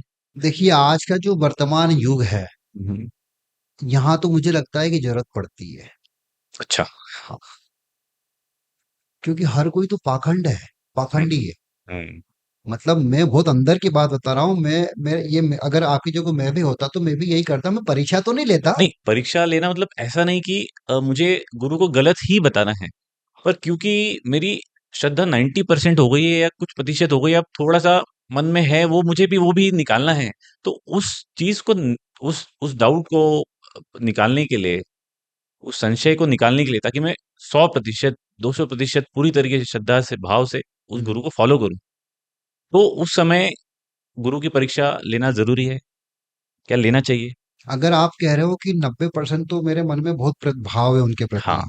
फिर भी 10% मुझे, तो मुझे लगता है संपूर्ण तो कोई भी नहीं है। हाँ। परिस्थितियां जब भी ऐसी बनेगी तो वो परीक्षा, अच्छा, अगर 90% तक अगर आपका भाव है गुरु के अंदर तो फिर परीक्षा तो नहीं लेना चाहिए। हाँ। क्योंकि आपके मन में कोई भी डाउट आएगा तो वो समय परिस्थिति के अनुसार अपने आप क्लियर हो जाएगा। थोड़ा वेट कर लेना चाहिए वहां पर। और उनके ऐप जैसे हम घर के बड़े बुजुर्ग भी कहते हैं हम्म। कि गुण देखो अवगुण मत देखो, तो मुझे लगता है कि जिस व्यक्ति के या जिस जीव के अवगुण उसके पास हैं तो वो उसके पास रहने रहने चाहिए, गुण आप ले लो, बाकी आप छोड़ दो। वो व्यवहारिक बात है कि भाई गुण ही लेना है, अवगुण क्यों लेंगे? इस व्यक्ति के अंदर 99 अवगुण है, हम्म। एक गुण है। उस एक गुण की हमें समझ में आ गई कि ये गुण मुझे इसी से मिलेगा, तो वो एक गुण उनसे ले लीजिए। हम्म। सोचिए ही मत कि 99 99 अवगुण का क्या। बॉन्ड करिए। हाँ, क्योंकि मुझे लगता है कि मुझे उसी गुण की जरूरत है। पर प्रैक्टिकली हमारा जो मस्तिष्क है या बायोलॉजिकली जो है हम हैं, हाँ, उससे हम ऐसे करते हैं कि 99 अवगुण की तरफ हमारा ध्यान पहले जाता है कि ये गड़बड़ है, ये वो गलत है, इसलिए उसमें ये जाता है, गलत है। वो इसलिए जाता है क्योंकि हम अपने आप में अति विश्वासी बन जाते हैं। ओवर कॉन्फिडेंस जिसको कहते हैं। वो इसलिए हो जाता हमारा खुद का एक ईगो सामने आ है, जाता है। ईगो भी आ जाता है सामने। और उसमें थोड़ा सा अगर ज्ञान हमने कहीं से ले लिया है, हमारे पास है, तो वो और हानिकारक हो जाता है। हाँ, और इसमें एक और बात है सर कि अधूरा ज्ञान विष के बराबर होता है। मैंने तो ये देखा है अपने लाइफ में कि मेरे गुरुजी में क्या अवगुण थे मैंने कभी देखा ही नहीं उसमें। हम्म, मुझे लगा कि मुझे ये चीज मेरे गुरु से मिल सकती है, तो मैं पूर्ण श्रद्धा के साथ, विश्वास के साथ उनके सब उनको अपने आप को समर्पित कर दिया मैं तो। वो मुझे पूरा ध्यान, मैं फिर उनके अवगुणों के बारे में सोचा ही नहीं, विचार ही नहीं किया कि वो क्या करते होंगे। रात 5 बजे के बाद में वो क्या करते हैं मुझे मतलब भी नहीं है उससे, क्योंकि मुझे जो चाहिए वो मुझे पूरा मिल रहा है उनसे। तो कभी कभी ये भी ध्यान में रखना चाहिए बातों को। मेरे ख्याल से ये खुद में अपने आप में एक गुरु मंत्र ही है। हाँ सर, मैं सवेरे 9:30 9 बजे आता हूँ अपने कार्यालय ज्योतिष के। शाम को 7 या 8 बजे तक रहता हूँ। मेरे पास दिन भर लोग आते हैं, मैं इसी वेशभूषा में रहता हूँ। मैं बहुत प्रैक्टिकल बात कह रहा हूँ भगवान, आप चाहे इसको काट भी सकते हो। 8 बजे बाद में मैं घर जाके भोजन करता हूँ, लोअर टी शर्ट पहन के मैं पैदल निकल जाता हूँ। अगर कोई व्यक्ति मुझे इस अवस्था में देख रहा है हम्म। और रात को 9 बजे बाद में मुझे केवल टहलते हुए, हाँ, अगर वो, मैं इसमें नहीं जाता हूँ, मैं लोअर टी मॉडर्न शर्ट अवस्था में में चले देखे, जाता हूँ। हाँ। कंफर्टेबल थोड़ा लगता है, मुझे लगता हम्म, है कि वो, तो अगर वो व्यक्ति ये जज कर लेगा कि यार गुरुजी को मैंने अभी धोती कुर्ते में देखा था, अब यहाँ पाखंड में दिखा, तो वो उसकी सोच है। भटके हुए हैं, हाँ। वो उसकी सोच है। पर सत्य क्या है मुझे पता है। कहने का मतलब इतना मात्र था कि वो गुण है अवगुण है, वो उसको नहीं, उसे जज कर लिया जबरदस्ती। हम्म। उसको करना नहीं है ये सब काम। कहने का मतलब मात्र इतना था कि आपको जो चाहिए वो ले लीजिए उससे। वो क्या कर रहे हैं उनकी निजी जिंदगी क्या, उसके बारे में मत जाइए। अब इसी इसी इसी विषय पे थोड़ा और बात करें, तो जो नॉर्मली हम लोग देखते हैं कि शिव भक्त हैं, और जैसे अभी हमने काल भैरव की बात करी थी, भाई आपको वो अर्पण करने के लिए है, वो सेवन करने के लिए नहीं है, आपकी वासना पूरी करने के लिए है। तो वैसे शिव भक्त चीलम का सेवन करते हैं, तो क्या इसमें भगवान की भी अवमानना होती है, या कि ये सही है? सर, आपने प्रश्न किया है कि चिलम का सेवन करना चाहिए या नहीं करना चाहिए, तो मैं आपसे एक प्रश्न पूछूंगा कि आपने कहाँ पढ़ा है कि भगवान चिलम का सेवन करते हैं? कहीं कहीं नहीं है कहीं ऐसा। कहीं पुराणों में लिखा नहीं है। कहीं नहीं ऐसा लिखा है। हम्म। तो फिर क्यों इतना इतनी जो इंफॉर्मेशन आज के युग में, डिजिटल हाँ एज हाँ में, हाँ। जितने योगी हैं, या जितने पंडित हैं, जो इस तरीके से बताते हैं कि भगवान ने इस तरीके का ये किया, उसका ये कारण था, और लोग इसको अब मैं मुझे नहीं पता कि वो श्रद्धा पूर्वक करते हैं या अंधश्रद्धा पूर्वक करते हैं इसको, पर वो उस तरीके से उस डायरेक्शन में जा सर, रहे हैं। जो भगवान का सच्चा भक्त होता है वो ये कतई काम नहीं करता है। जो सच्चे में साधु होता है, जो संत होता है, वो कभी रोड पे जाकर भीख नहीं मांगता है। हम्म, ये अपनी वासना को पूरा करने के लिए बस माध्यम भगवान को बना देते हैं। ताकि उनको कोई सवाल ना करे फिर। आप अभी भी हिमालय की कंदराओं में जाओगे, वहां पर हजारों साल के योगी आपको तपस्या करते मिलेंगे। क्या वो चीलम फूक रहे हैं, हम्म, गांजा पी रहे हैं, भांग खा रहे हैं क्या, मदिरा का सेवन कर रहे हैं क्या? ये सब अपने मन को समझाने के लिए करते हैं बस केवल, और ये सारे के सारे पाखंडी लोग हैं। भगवान को बीच में जोड़ के धर्म का नाश करने में तुले हैं, और कुछ नहीं। तो हमारा क्या उत्तरदायित्व है एज इंडिविजुअल, हमारा, कि कैसे बचाएं हम, क्योंकि हम भी तो उस धर्म में हैं, हाँ, तो हमारी भी बचाने तो की कोई क्या ड्यूटी ही भाई, बनती है। जितनी जानकारी ज्यादा से ज्यादा हो इसको शेयर करना चाहिए, लोगों को समझाना चाहिए। जितने भी धर्म गुरु हैं अभी जो कथाओं में कर रहे हैं वो सब समझा रहे हैं बार बार। बीड़ी मत पियो, सिगरेट मत पियो, गुड़ा गुटखा मत खाओ। हम्म, सभी कह रहे हैं, लगभग लगभग जो अच्छे वक्ता हैं वो सभी बात कह रहे हैं कि भाई नशा मत करिए। तो अगर नशा भगवान करते तो वो क्या मना करते क्या? अगर भगवान नशा करते, भगवान अगर गांजा पीते या चीलम फूकते, तो क्या बड़ा संत जो सदगुरु हुए हमारे, वो क्या यूं बोल, मतलब नहीं बोलते क्या वो कि भाई तुम भी तो करो, भगवान कर रहे हैं तो? वो ये कह रहे हैं कि भाई मत करिए। हम्म। इसका मतलब ये है कि भगवान भी नहीं करते हैं। और जो लोग कर रहे हैं धर्म की आड़ में, धर्म को माध्यम बना के, तो वो हाँ, सब मतलब इतना पाखंडी हैं, लाउड तो म्यूजिक इनके बजा के अपने और धर्म का पूरा। नाश करने पे वो लोग तुले हैं। हम्म, और जो बात वही आ जाती है सर कि जो अज्ञानी है, जो गुरु परंपरा से नहीं रहा है, उस चीज को फॉलो करने लग जाता है अपने वासना को पूरा करने के लिए। हम्म। तो भगवान भोलेनाथ जी ना भांग पीते हैं, ना भगवान भोलेनाथ जी कोई चीलम पीते हैं, ऐसा कुछ भी नहीं होता है ना? भगवान भजन करते हैं। शिव जी की अगर अपन बात करें, आज श्रावण का महीना आज ही से आरंभ हुआ है, अगर हम भगवान भोलेनाथ जी की बात कर रहे हैं, तो भगवान भोलेनाथ जी केवल और केवल राम जी का स्मरण करते हैं। जब भी वो समाधि में रहते हैं, रामचरितमानस उठा के पढ़िए आप। रामचरितमानस में कई जगह लिखा है, मतलब कितनी बार ही लिखा है कि भगवान जब भी अपनी साधना में रहते हैं या समाधि में जाते हैं तो वो राम नाम का उच्चारण करते हैं, उसका पान करते हैं वो, ना कि शीलम का। हम्म। तो क्या शिव जी की पूजा करने या भक्ति करने का सिंपल और सीधा और धर्म के अनुसार क्या विधि है? भगवान भोलेनाथ जी को अगर आपको प्रसन्न करना है, ये मेरा व्यक्तिगत अनुभव बता, मतलब मेरी व्यक्तिगत बात है कि राम जी का गुणगान आप करिए मन मन में, भगवान भोलेनाथ जी प्रसन्न होंगे। फिर भी इंडिविजुअल अगर भगवान भोलेनाथ जी की ही भक्ति करना है और आपके पास समय भी नहीं है, जो अभी आरंभ में बात हुई थी, हम्म। ऐसी व्यवस्थाएं भी नहीं है। अगर आप मान लो विदेश में रह रहे हो, वहां कह रहा है कि भाई आपको भगवान का बिल पत्र चढ़ाना है, हम्म। वहां तो अवेलेबल नहीं अवेलेबल है। नहीं होगा। अब क्या करोगे? यहाँ एक व्यवस्था बनाई है, बहुत ध्यान से सुनिएगा। एक स्तोत्र है, उसका नाम है शिव मानस स्तोत्र। शिव मानस स्तोत्रम।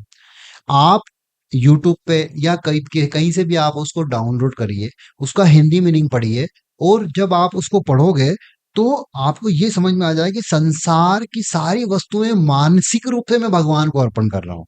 हम्म।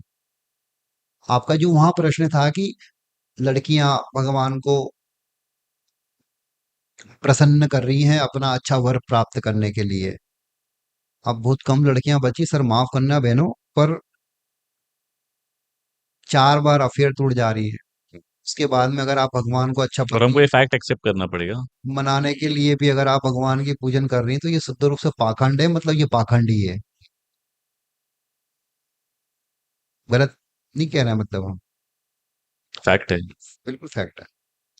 फिर भी आपको लगता है कि भाई हम तो तन मन बिल्कुल शुद्ध हैं, अच्छी और बात है। हाँ, और भगवान को भगवान की भक्ति इसलिए कर रहे हैं ताकि हमें बहुत जीवन साथी बहुत अच्छा मिले, या जैसी हमने कल्पना करी वैसा मिले, और समय भी नहीं है आपके पास, परिस्थितियां भी नहीं है ऐसी आपके पास, तो शिव मानस स्तोत्र का आप पाठ करिए, मानसिक रूप से पाठ करिए, या जैसे भी उसको करने में मात्र 5 या 7 मिनट लगता है, और इतना तो मुझे लगता है निकाल ही सकता है कोई भी। तो उसमें वो व्यवस्थाएं बनाई गई हैं कि संसार की सारी वस्तुएं भगवान को आप मानसिक रूप से चढ़ा रहे हो। समझ में आ रही है मेरी बात? ये सीन है वहां पर। तो समय का अभाव है, चीजों का अभाव है, तो मानसिक रूप से भगवान को प्रसन्न करने के लिए ये वाला सीन। एक और नियम है कि अगर आपके पास समय भी है हम्म। और भगवान की आपको पूजन भी करना है, क्रम से करना है, कैसे कर सकते हैं आप? तो वहां पर आप ये कर सकते हो कि वही मैं तरीका बताया आपको कि आप आपके घर के आसपास अगर मंदिर है भोलेनाथ जी का, हम्म। आप स्नान ध्यान करके जाइए। वो सबसे उचित तरीका है। हाँ, समय हो तो समय हो तो। भगवान को एक लोटा जल चढ़ाइए, पर मन से चढ़ाइए। अभी एक स्लोगन आ रहा था कि सारी समस्या का हल एक लोटा जल, सुना ही होगा आपने, ट्रेंड चल रहे हैं। है ना? एक लोटा जल सारी समस्या का हल। पर मैंने एक लाइन और समझी कि अगर रखोगे मन में छल तो कुछ भी नहीं करेगा एक लोटा जल। तो भगवान का मन में अच्छा भाव रखिए, और भगवान के ऊपर आप जल चढ़ाइए, तांबे के कलश से चढ़ाइए, स्टील के कलश से चढ़ाइए, या चांदी के कलश से चढ़ाइए। भगवान को दूध अर्पण करिए, स्टील के या चांदी के कलश से। फिर आप भगवान के ऊपर वापस जल से उसको स्नान कराइए, लगे तो आप इत्र भगवान को लगाइए, है ना? पर इसमें एक बात और बताऊं मैं, क्षमा करें, पर हमारे वैदिक पुराणों में ये भी नियम है कि लड़कियां या महिलाएं शिवलिंग को स्पर्श ना करें, दूर से चढ़ा दीजिए। अब इसकी कथा में हम जाएंगे तो बहुत विस्तृत बहुत हो जाएगा विस्तृत हो विषय, जाएगा। है ना? वो बहुत ही अलग विषय है हमारे यहाँ का, हम्म। शिवलिंग और माँ पार्वती वाला बहुत अलग विषय है वो। आप सभी को लगभग जानकारियां होंगी उसकी, नहीं होंगी तो अपन कभी चर्चा करेंगे इस विषय में। पर बस वहां यही है कि आप भगवान का स्पर्श न करिए, पार्वती माता जो है वो श्राप दे देती है, और ये प्रमाणित है राम अपना इसमें शिव मानस पुराण में। अगर उस शिवलिंग को आपने छू लिया तो। अभी तो घिसे जा रही है। पता नहीं शिवलिंग के कान में जाके क्या कहती है। नंदी भगवान को कहना है, इधर जाके कह रही है। भगवान का तरीका, दूर से आप बैठिए, भगवान को जल चढ़ाइए, अभिषेक करिए, या ब्राह्मण के द्वारा कराइए, बुराई क्या है। हाँ, आपकी तो मनोभावना है ही शुद्ध। हाँ, मनो की भावना शुद्ध है, तो आप जल चढ़ा दीजिए, उनकी पंचोपचार पूजन कर दीजिए, वही दूध चढ़ाइए, दही चढ़ाइए, और घी चढ़ाइए, शहद चढ़ाइए, शक्कर चढ़ाइए, फिर जल चढ़ाइए, पंचामृत चढ़ाइए, भगवान को इत्र लगा दीजिए, धूप बत्ती दिखा दीजिए, चंदन लगा दीजिए, दीपक लगा दीजिए, नैवेद्य लगा के दक्षिणा रख दीजिए भगवान के पास। ये बहुत छोटा सा पंचोपचार मुझे ऐसा पूजा लग का रहा है कि तरीका है। लोग ऐसा लग रहा है कि जितना छू के, जितना क्लोजली बताएंगे, जितना क्लोजली वो क्रिया करेंगे, हाँ, तो वही वो सार्थक होगी। बात वही आ जाएगी कि उनको कोई ज्ञान देना चाह रहा तो वो हम्म, एक्सेप्ट ही नहीं करना चाह रहे, उसको लेना ही नहीं चाह रहा, उनको लग रहा है पढ़ना कि कम चाह रहे हैं और क्रिया यहाँ कोई क्रिया लड़का कांड में ज्यादा है। और यहाँ कोई लड़का लड़के में भेद वाली कोई विषय नहीं है। हम्म। जो व्यवस्थाएं हैं वो हैं, मतलब उसमें कोई दो राय नहीं है। और मुझे लगता है ये सिर्फ हिंदू धर्म में या हमारे सनातन धर्म में नहीं है, बाकी धर्मों में भी हमें देखने में आ रहा है कि क्रिया कांड में हम ज्यादा लगे हैं, पर उसके पीछे के जो भाव होने चाहिए वो नहीं है। वो है नहीं। और हाँ, भाव तभी आएंगे जब आपके पास सही या सत्य ज्ञान होगा, हाँ, नहीं तो नहीं आएगा। नहीं आए। नहीं तो आप लगते रहेंगे भी चलो ये भी चढ़ा दो फिर वो भी कर दो। लोग वीडियो में ही चढ़ा रहे हैं, देखा देखी दूसरा कर रहे वीडियो में चढ़ा रहा है तो उसी में बोले मेरी पूजा हो गई, वो चढ़ा रहा है तो मेरी पूजा हो गई। हैं और हमसे कहते हैं, कोई दूर का बैठा है मान लो, अब क्या करें, कमर्शियल जीवन में बहुत होना पड़ता है, पर हाँ। बचा जाए हम्म। जितना हो सके। विदेश का कोई क्लाइंट है, वो कह रहा है कि गुरुजी ऑनलाइन पूजन करा दो। हाँ, मुझे लगता है ये तो बहुत मतलब अभी पिछले 10 सालों से तो ये बहुत ज्यादा हो गया बहुत है। ज्यादा चल रहा है। आप तिरुपति का आप घर बैठ के कर सकते हो, तिरुपति में जिस भगवान की पूजा होती है आप वो घर बैठ के कर लो, इतने पैसे दे दो तो ये हो जाएगा। फिजिकली फॉर्म में आप वहाँ उपलब्ध रहोगे, तो उसका बेनिफिट ज्यादा क्या, बेनिफिट पूरा मिलेगा। पर इस पे मेरी खुद की एक एक्सपीरियंस रहा है जो मैंने देखा है। हालांकि मैं पर्सनली कभी तिरुपति गया नहीं हूँ, पर मेरे जो दोस्त हैं और उनका उस पे उन बहुत श्रद्धा है हम्म। भगवान पे। तो अब आप वीआईपी पास लेके जा रहे हैं, आप बहुत श्रद्धा से जा रहे हैं कि भाई मैं ट्रैवल करके जाऊंगा, बस का टिकट निकाला, 8-10 घंटे की जर्नी करी, हम वहाँ जा रहे हैं और फिर वहाँ पता चलता है कि आपने वीआईपी पास लेना है तो आपको जल्दी और अच्छे दर्शन मिलेंगे। अब वो भक्त की श्रद्धा तो सही है, बराबर है, अब वो जा रहा है, उसने पैसे भी दिए, सब कुछ किया, कष्ट उठाया और वो गया। अब वो वहां जाता है और उसे हार्डली 2 सेकंड भी नहीं होता है और वहाँ जो पंडित होते हैं, जो पुजारी होते हैं, उसको बोलते खींच के चलो चलो चलो आगे बढ़ो आगे बढ़ो। और ये इस तरीके के हम वीडियो में भी देखते हैं कि ये होता है और फिर लोग होते हैं कि वो उत्तेजित हो जाते हैं कि भाई मैं तो आया था कि भाई मुहूर्त देखूं तो सही, 2 मिनट मंत्र उच्चारण करूं तो सही, उनको नमस्कार तो करूं, 2 मिनट तो करूं कम से कम, इतनी दूर से आया तुम, और ये होता नहीं है। तो क्या ये मंदिरों की और पुजारियों की और धर्मगुरुओं की एक दायित्व नहीं है कि इस व्यवस्था को, जो कि वो खुद भी देख रहे हैं कि भाई लोग बढ़ते जा रहे हैं और आ रहे हैं, तो इसको सुधारें और इसको थोड़ा सुनियोजित करके भाई सबकी हो जाए। हाँ, मेरा भी हाथ जोड़ के मैं कथाओं में भी कहता हूँ, और मेरा भी अभी भी करबद्ध निवेदन ये रहता है कि जो भी इसके जिम्मेदार व्यक्ति हैं, लोग हैं, उन लोगों को इस विषय में बहुत सोचना समझना चाहिए, क्योंकि ये सब मेरे साथ भी घटनाएं कई बार घटी हैं। मैं कहीं ज्योतिर्लिंग हाँ, गया मतलब हूँ, भगदड़ भी मच दो जाती है। या तीन सेकंड भी बहुत हो रहा, तो 2 मिनट कह रहा हूँ, मैं कह रहा हूँ 2 या 3 सेकंड दर्शन भी नहीं करने देते और भगा देते हैं। उसका एक कारण तो ये भी लगता है प्रैक्टिकल में कि भीड़ इतनी ज्यादा है, हम्म। उनके पास भी समय ही नहीं है, अगर और आप भगाएंगे आप नहीं डो, तो पता नहीं। डोनेशन तो डोनेशन तो ले रहे हैं और लोग दे भी रहे हैं। हाँ, पर मुझे लगता है कि ये बहुत मतलब ये बिगड़ गया है मामला पूरा, ये बहुत मुश्किल है सर सुधरना, क्योंकि आपने इस तरीके से उस विषय का प्रचार कर दिया है। मार्केटिंग बहुत ज्यादा हो गई है, मार्केटिंग इतनी ग्लोरीफाई ज्यादा हो गया है करती है बहुत। कि लोगों को लगता है कि बस हम यहाँ गए और हमारा कल्याण हो जाएगा। मोदी जी गए केदारनाथ, और कुछ इतना, 5-7 साल हाँ, पहले की इतना बात है। भव्य हो गया वो कि भव्य तो हो गया, पर लोगों को ऐसा लगा कि मोदी जी गए तो हम भी जाएं, मतलब वो दिमाग और मानसिकता कुछ और चेंज हो गई। पहले किसी और कारण से जाते थे, मन से श्रद्धा के लिए, मतलब भगवान का दर्शन करने जा रहे थे। अभी तो केवल भीड़ बढ़ाने जा रहे हैं। राम राम मंदिर का जब घोष राम हुआ, मंदिर में पूरा आप तैयार बताओ, हुआ। अगर हम भी वीआईपी ट्रीटमेंट में नहीं जाते तो हमको 7.5 घंटे तक लाइन में लगना पड़ता। अब हमारे कोई चेला था वहां पे, उसने फोन, हमने फोन लगा दिया उसको, तो 2 पुलिस वाले भेज दिए उसने हमारे साथ। हम्म। 10-15 मिनट में दर्शन हो गए। बट वो एक तरीके से पूरा सेलिब्रिटी इवेंट हो गया था। तो जो जो मुझे ऐसा लगता है कि जो राम की, भगवान की जो एक्चुअल भक्ति होनी चाहिए, और जाके आप शांति से उतनी देर के लिए ही सही उस मंदिर में बैठो, वो छोड़ के वो इतना मार्केटिंग हो गया है कि अ, मतलब अंबानी से लेके रणबीर कपूर, तेंदुलकर और पता नहीं बहुत इतने अरे सेलिब्रिटी आए, और लोग, राम जी तो साइड में हो गए, कौन कौन आया उसका कंटेंट और रील हम देख रहे हैं। कड़वी सच्चाई तो बताऊं सर आपको या मुझे ऐसा, या तो इतना नाम या इतना पैसा कमाना पड़ेगा कि हम भी उस वीआईपी ट्रीटमेंट के हिस्से बन जाएं।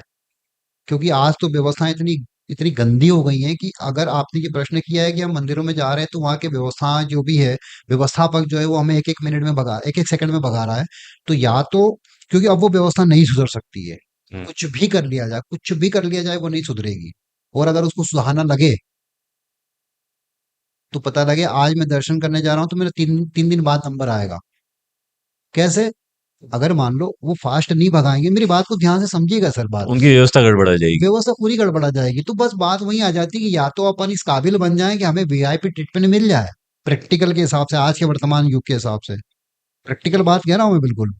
या फिर आप घर बैठे या बिल्कुल बस भगवान का कहीं कोना पकड़ लो मंदिर में जाके और राम राम कर लो उनसे।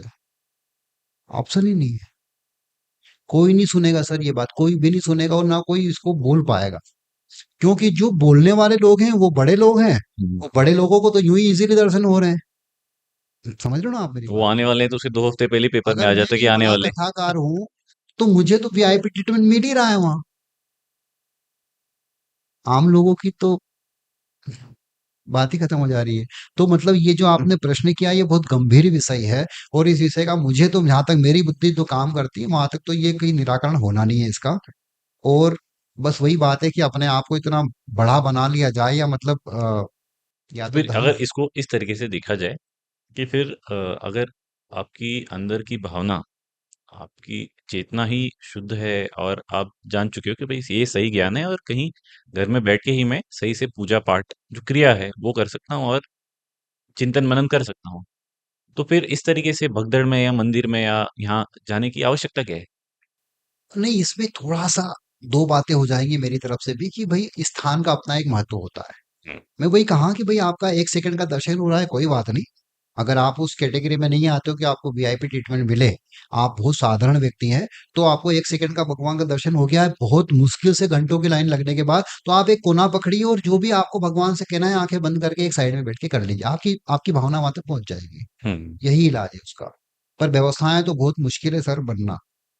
रुद्र अभिषेक का या रुद्र की माला पहनने का बहुत प्रचलन है, और लोग जाके इसको खरीदते हैं, और कोई मंत्र उच्चारण करके भी लेता है, कोई यूं ही खरीद लेता है, ऑनलाइन घर मंगवा लेता है अपने ही नॉलेज से या अपने ही भाव से कि भाई चलो किसी ने ये बोला है, या मैंने एआई पे पढ़ लिया, आजकल तो एआई भी आ गया है तो उसी ने बता दिया, और ये आपके लिए रुद्र की ये माला और इतने जाप सही होंगे तो आपका करियर सुधर जाएगा। इसमें कितनी सच्चाई है और इसकी सही विधि क्या है? ये दो बातें हो गई है। एक आपने रुद्राक्ष की माला के बारे में पूछा और एक रुद्राभिषेक के बारे में हम्म। बोला है। तो मैं पहले रुद्राभिषेक की बात करूं। जी। रुद्राभिषेक वेद की ऋचा है, हम्म। वेद के मंत्र हैं। और आप यकीन मानिए अगर आप अपने घर में किसी दिन ब्राह्मणों के द्वारा रुद्राभिषेक करवाएंगे, रुद्राभिषेक का मतलब ये है, रुद्र जो जो मंत्र उसमें बोले जाते हैं वो हमारे वेद के मंत्र हैं। हम्म। और उसको सिखाया जाता है, उसको पढ़ना सिखाया जाता है। जब हम भूल बाल्यावस्था में रहते हैं तब उसको अच्छा, वेद का मंत्र हर कोई नहीं बोल सकता, ये भी आपको मैं जानकारी देती हूँ। हम्म। जैसे त्र्यंबकम यजामहे सुगंधिम पुष्टिवर्धनम, ये वेद का मंत्र है। वेद के मंत्र को बिना यज्ञोपवित्र धारण करने वाला व्यक्ति ना पढ़ सकता है ना सुन सकता है। मतलब पढ़ना तो नहीं चाहिए उसको, सुन भले ही लोग। हम्म। वापस में क्रम पे आता हूँ। रुद्राभिषेक और रुद्राक्षी माला अपन इसको अलग अलग अलग प्रश्न अलग करते लेंगे, हैं, हाँ हाँ। है ना? तो रुद्राभिषेक का अगर आप बोलते हो कि इसका क्या फायदा है वगैरह वगैरह, वेद के कुछ चुनिंदा अध्याय हैं और उसमें वेद के ये 8 अध्याय होते हैं, उसको बोलते हैं रुद्राष्टाध्यायी। जिससे भगवान शंकर, आ, आप कभी उसका मीनिंग पढ़िएगा, रुद्र सभी को पढ़ना चाहिए मुझे लगता है। तो उसमें ऐसे है कि भगवान ब्रह्मांड की सारी चीजें मैं भगवान को अर्पण कर रहा हूँ, या मुझे ये सब प्राप्त हो जाए, मांग रहा हूँ मैं वहां। हम्म। मांगने का अर्थ ही नहीं कि बिल्कुल मांग ही रहा हूँ, हाँ, मैं मांग निवेदन रहे कर रहा हूँ, हो। मैं रिक्वेस्ट फॉर्म में वो। पहली बात तो ये है कि रुद्राभिषेक ब्राह्मणों के द्वारा ही कराया जाए, क्योंकि नाम आपने रुद्राभिषेक लिया, अभिषेक नहीं लिखा है। अभिषेक, हाँ। अभिषेक का मतलब ये है कि आप गए, भगवान को आपने जल जल से चढ़ाया, किया। हम्म। जल चढ़ा के आपने पंचामृत लगा दिया, फिर भगवान की पूजन पाठ कर दी, हार माला पहना के भोग लगा के, ये अभिषेक हो गया अभिषेक हो आपकी गया। तरफ से नॉर्मल, जो नॉर्मल जो हम आपको डेली आता है लाइफ में करते करते हैं। हैं, अपन कर सकते हैं। रुद्राभिषेक की जब बात आती है तो रुद्राभिषेक को आप कभी भी नहीं कर सकते हो। श्रावण के महीने में कभी भी कर सकते हो, पूरे महीने कर सकते हो। पर अगर आपने रुद्राभिषेक को श्रावण को छोड़ के कभी मन बना लिया करने का, कराने का, तो उसके लिए आपको निश्चित तिथियां लाना पड़ेगी, देखना पड़ेगी। वो आपको कोई वैदिक ब्राह्मण ही बता पाएगा। अगर आपने ऐसी तिथि पे कर दिया जहां भगवान, ऐसा कहते हैं कि शिव वास देखा जाता है, उसके लिए एक शब्द आता है शिव वास। बस। इसको मैं व्यवस्थित समझाता हूँ, प्रयास करता हूँ मतलब बताने का, कि रुद्राभिषेक कब कराना चाहिए, क्यों कराना चाहिए, कैसे कराना चाहिए। तो रुद्राभिषेक का सबसे पहला जो नियमावली में नियम है वो ये है कि भाई आपको शिववास देखना पड़ेगा। हम यहाँ पर श्रावण की बात नहीं कर, श्रावण में तो आप रोज करवा सकते हो, कभी भी करा कभी भी सकते हो, करा सकते किसी हैं। भी तिथि को करा सकते हो, कोई दिक्कत नहीं है। अगर आपको श्रावण के बाद रुद्राभिषेक का मन में आया है कि भाई रुद्राभिषेक कराना चाहिए, इससे क्या क्या फायदा हो सकता है, कैसे कराना चाहिए, तो आपको उसके लिए चाहिए कि तिथि, हम्म। भगवान का वास देखना पड़ेगा कि भगवान का वास कौन सी तिथि में कब आ रहा है। कब आ रहा है। अगर भगवान मान लिया जाए कि गौरा के साथ बैठे हैं, मतलब इसे उदाहरण के लिए बता रहा हूँ कि कोई हस्बैंड वाइफ बैठे, कोई पति पत्नी बैठे, तो आप उनको डिस्टर्ब मत करिए, हम्म। तो उनकी वार्तालाप में है। अगर आप उनको डिस्टर्ब करोगे तो हो सकता है कि उनका जो मतलब बहुत अच्छा वाला समय है वो अपने साथ में व्यतीत कर रहे हैं, दोनों बातचीत कर रहे हैं, तो उनको डिस्टर्ब मत करिए। अगर डिस्टर्ब करोगे तो वो डिस्टर्ब हो जाएंगे, हो सकता है कि आपको, दंड भी मिले। है ना, शिववास के दिन भगवान का आपको अभिषेक कराना है। अगर आपने शिववास के दिन नहीं कराया तो आपको मृत्यु तुल्य कष्ट भी मिल सकता है। इतना। हाँ, मतलब ये सब प्रमाणित चीजें हैं। अब इसका मतलब ये नहीं कि मैं तो श्रद्धा से करा रहा था। हाँ, मतलब मैं तो अभी कहने ही वाला था वो। हाँ, कि भाई मैं तो श्रद्धा से करा रहा था, फिर भगवान मुझे दंड क्यों देंगे, मतलब क्या करूं, क्या मर जाऊं, क्या करूं, ये भी नहीं कर सकता। तो हमारे यहाँ वही बात आ गई कि हर चीज की विधि होती है, हम्म। विधि और विधान इसीलिए कहा गया है। आज यूं ही मतलब आपको चलते फिरते मन हो गया और आपने कहा हाँ, आज ये कर लेते हैं। तो हर चीज की वो एक नहीं कर समय सकते होता हैं। है। जैसे आप 20 साल 25 साल के हुए तो ही आपका विवाह होगा, तो रुद्राभिषेक के लिए विशेष तिथि होती है, जिस दिन शिव वास रहेगा पृथ्वी के ऊपर, उस दिन आप इसको करिए। उसके लिए जैसे निश्चित तिथि होती है कि जैसे अमावस्या है, महीने भर में ऐसी 8-10 तिथियां होती हैं। मैं एक दो का नाम बता देता हूँ। जैसे एक प्रदोष होती है, ओके। भगवान का वास रहता है, तो आप प्रदोष के दिन रुद्राभिषेक करवा लीजिए, किसी भी प्रदोष को। पूर्णिमा के 2 दिन 3 दिन पहले आती है जो शुक्ल पक्ष की होती है, या अमावस्या के दिन आप करा लीजिए, तो इससे आपको फायदा पड़ेगा। इससे आपको दंड नहीं मिलेगा, आपकी मनोकामना पूर्ण होगी। ये बहुत अच्छा है कि आपने ये बताया, क्योंकि बहुत सारे ऐसे लोग हैं जो भ्रमित हो जाते हैं और फिर किसी तरीके से गलत अवधारणा में या उसमें चले जाते हैं और फिर ये सब क्रिया करने लगते हैं। मैं इसको और व्यवस्थित बता देता हूँ आपको। कहने का मतलब ये है कि आपको अगर रुद्राभिषेक कराना है, श्रावण में कराना है तो आप कभी भी कभी करा भी करा सकते हो। सकते हैं। श्रावण के अलावा पूरे वर्ष में कभी कराना है आपको, तो आपको ब्राह्मण के पास, जो वैदिक ब्राह्मण है उनसे जाके पूछना पड़ेगा कि भाई शिववास किस दिन आ रहा है या आप कब करा सकते हैं। तो वो योग्य ब्राह्मण आपको बताएगा कि इस तिथि को करा सकते हैं। उसके एक दो अनुसार आप तिथियां करिए। जो है वो प्रदोष की है, अमावस्या की है, एक दो तिथियां और है, हम्म। तो आप उनसे करा सकते हो।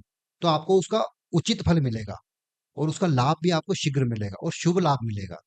जो वर्षफल बताते हैं, तो उसमें कितनी सत्यता रहती है कि भाई जैसे मेरी मेरी कन्या राशि है ना, तो तो कन्या राशि का 2025 में आगामी 5 साल कैसे होंगे, तो ये जब कोई एस्ट्रोलॉजर बताता है तो उसमें कितनी सत्यता होती है।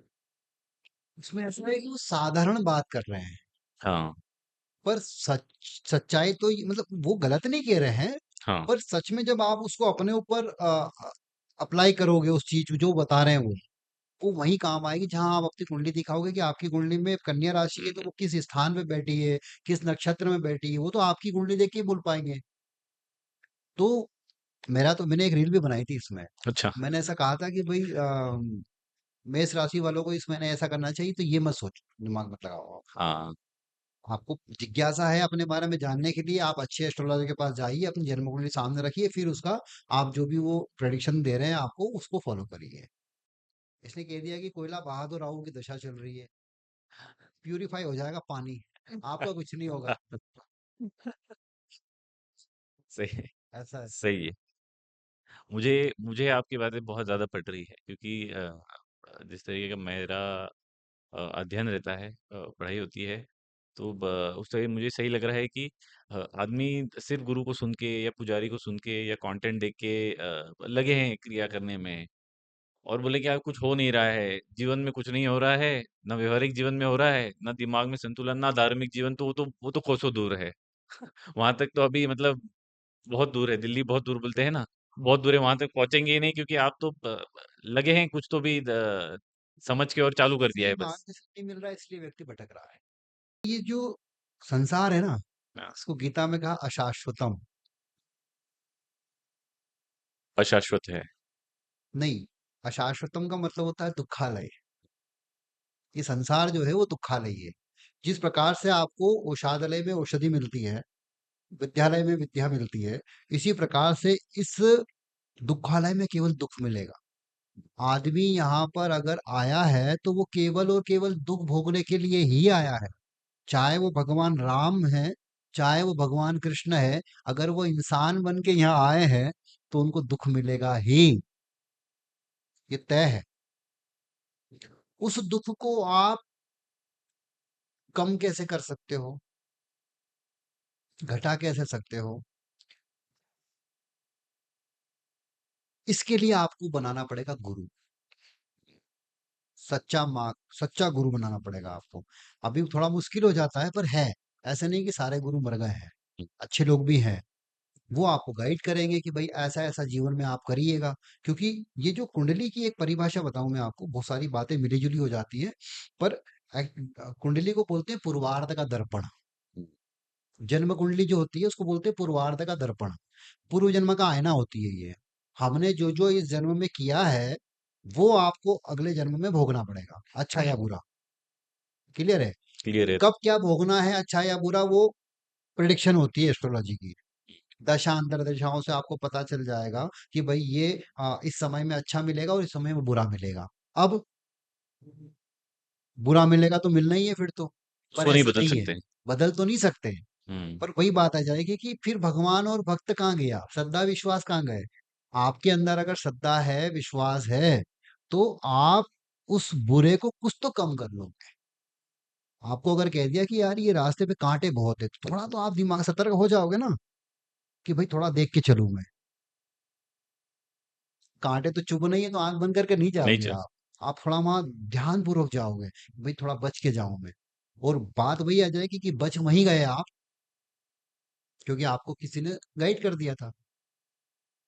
तो फिर हम लोग ये भी कहते हैं कि ये घटना तो ऐसे ही होनी थी, तो ये तो नियति में था, तो ये ऐसे ही होना था, तो फिर हम हाँ, कंट्रोल कैसे कर वही सकते तो हैं? कह रहा हूं मैं कि इसीलिए तो ये सब व्यवसाय बनी है। ये हम्म। जो विधाएं बनी है ये इसीलिए बनी है हमारे यहाँ। मतलब अगर रोग हमें शरीर में मिला है तो औषधि भी मिली है। हम्म। अगर हमें रोग मिला है, शरीर, ये शरीर रोग है, रोग बनेगा ही इसमें तो। हम्म। रोग को दूर करने के लिए औषधि भी मिली है। अगर आपने आंख में चश्मा लगा रखा है तो इसका मतलब ये है कि आपकी आंख का विजन जो है वो थोड़ा कमजोर है। पर आपने उसको चश्मा लगा लिया तो आपका विजन क्लियर हो गया। इसका मतलब ये नहीं कि आपकी आंख सही हो गई। सही बात है। इसको हटा दो तो वापस वही परिस्थिति बन जाएगी। तो यहाँ व्यवस्था बस यही बनाई गई है कि अगर हमारी कुंडली में दुख लिखा है या सुख लिखा है तो वो तो होना ही है, तो ऐसा कतई नहीं है, वो तो होगा। पर बात वही आ जाएगी कि आप किसी के मार्गदर्शन में वो दुखों को कम कर सकते हो। और इसीलिए भगवान की भक्ति में मोड़ा जाता है आदमी को, ताकि उसका थोड़ा सा दिमाग डाइवर्ट हो जाए और कम से कम इतना ना सोचे। पर आज के टाइम पे जहाँ हम लोग जितने भी जेनजी हैं या जेन अल्फा हैं, आगे की पीढ़ी जिन्हें हम इस तरीके के टर्म्स हमने दे दिए हैं, ये लोग बर्नआउट की बात करते हैं कि भाई हमने थोड़ा सा काम किया और हमको ऐसा लग रहा है कि बहुत बर्नआउट हो रहा है, हम बहुत ज़रूरत से ज़्यादा काम कर रहे हैं, जॉब में हैं या जहाँ पे भी हम काम कर रहे हैं, और हम मेंटल वेलनेस की बात कर रहे हैं। बहुत सारे ऐसे भी लोग हैं जिनका ये बिजनेस भी है, जिनकी एक्सपर्टीज है मेंटल वेलनेस को लेके। धर्म से हम लोग अपनी मानसिक संतुलन और अच्छी मानसिक व्यवस्था या स्थिति कैसे बनाए रख सकते हैं? उसके लिए आपको थोड़ा सा हमारे धर्म की जो व्यवस्था है उसको फॉलो करना पड़ेगा। इसको फॉलो ऐसा करना पड़ेगा आपको कि अगर हमारे यहाँ लिखा है कि भाई आप सुबह जल्दी उठिए, हुँ, अर्ली मॉर्निंग, तो उठना पड़ेगा आपको। अगर आपको कहा है कि भाई 11 बजे के और बस सो जाइए हुँ, आप काम कर रहे हो 4 बजे तक, सो रहे हो 12 बजे तक, सारा उल्टा हम खुद कर रहे हैं। हुँ। हमें जो गाइड कर रहा है हम उनको बेवकूफ समझ रहे हैं। तुम्हें अक्ल नहीं है।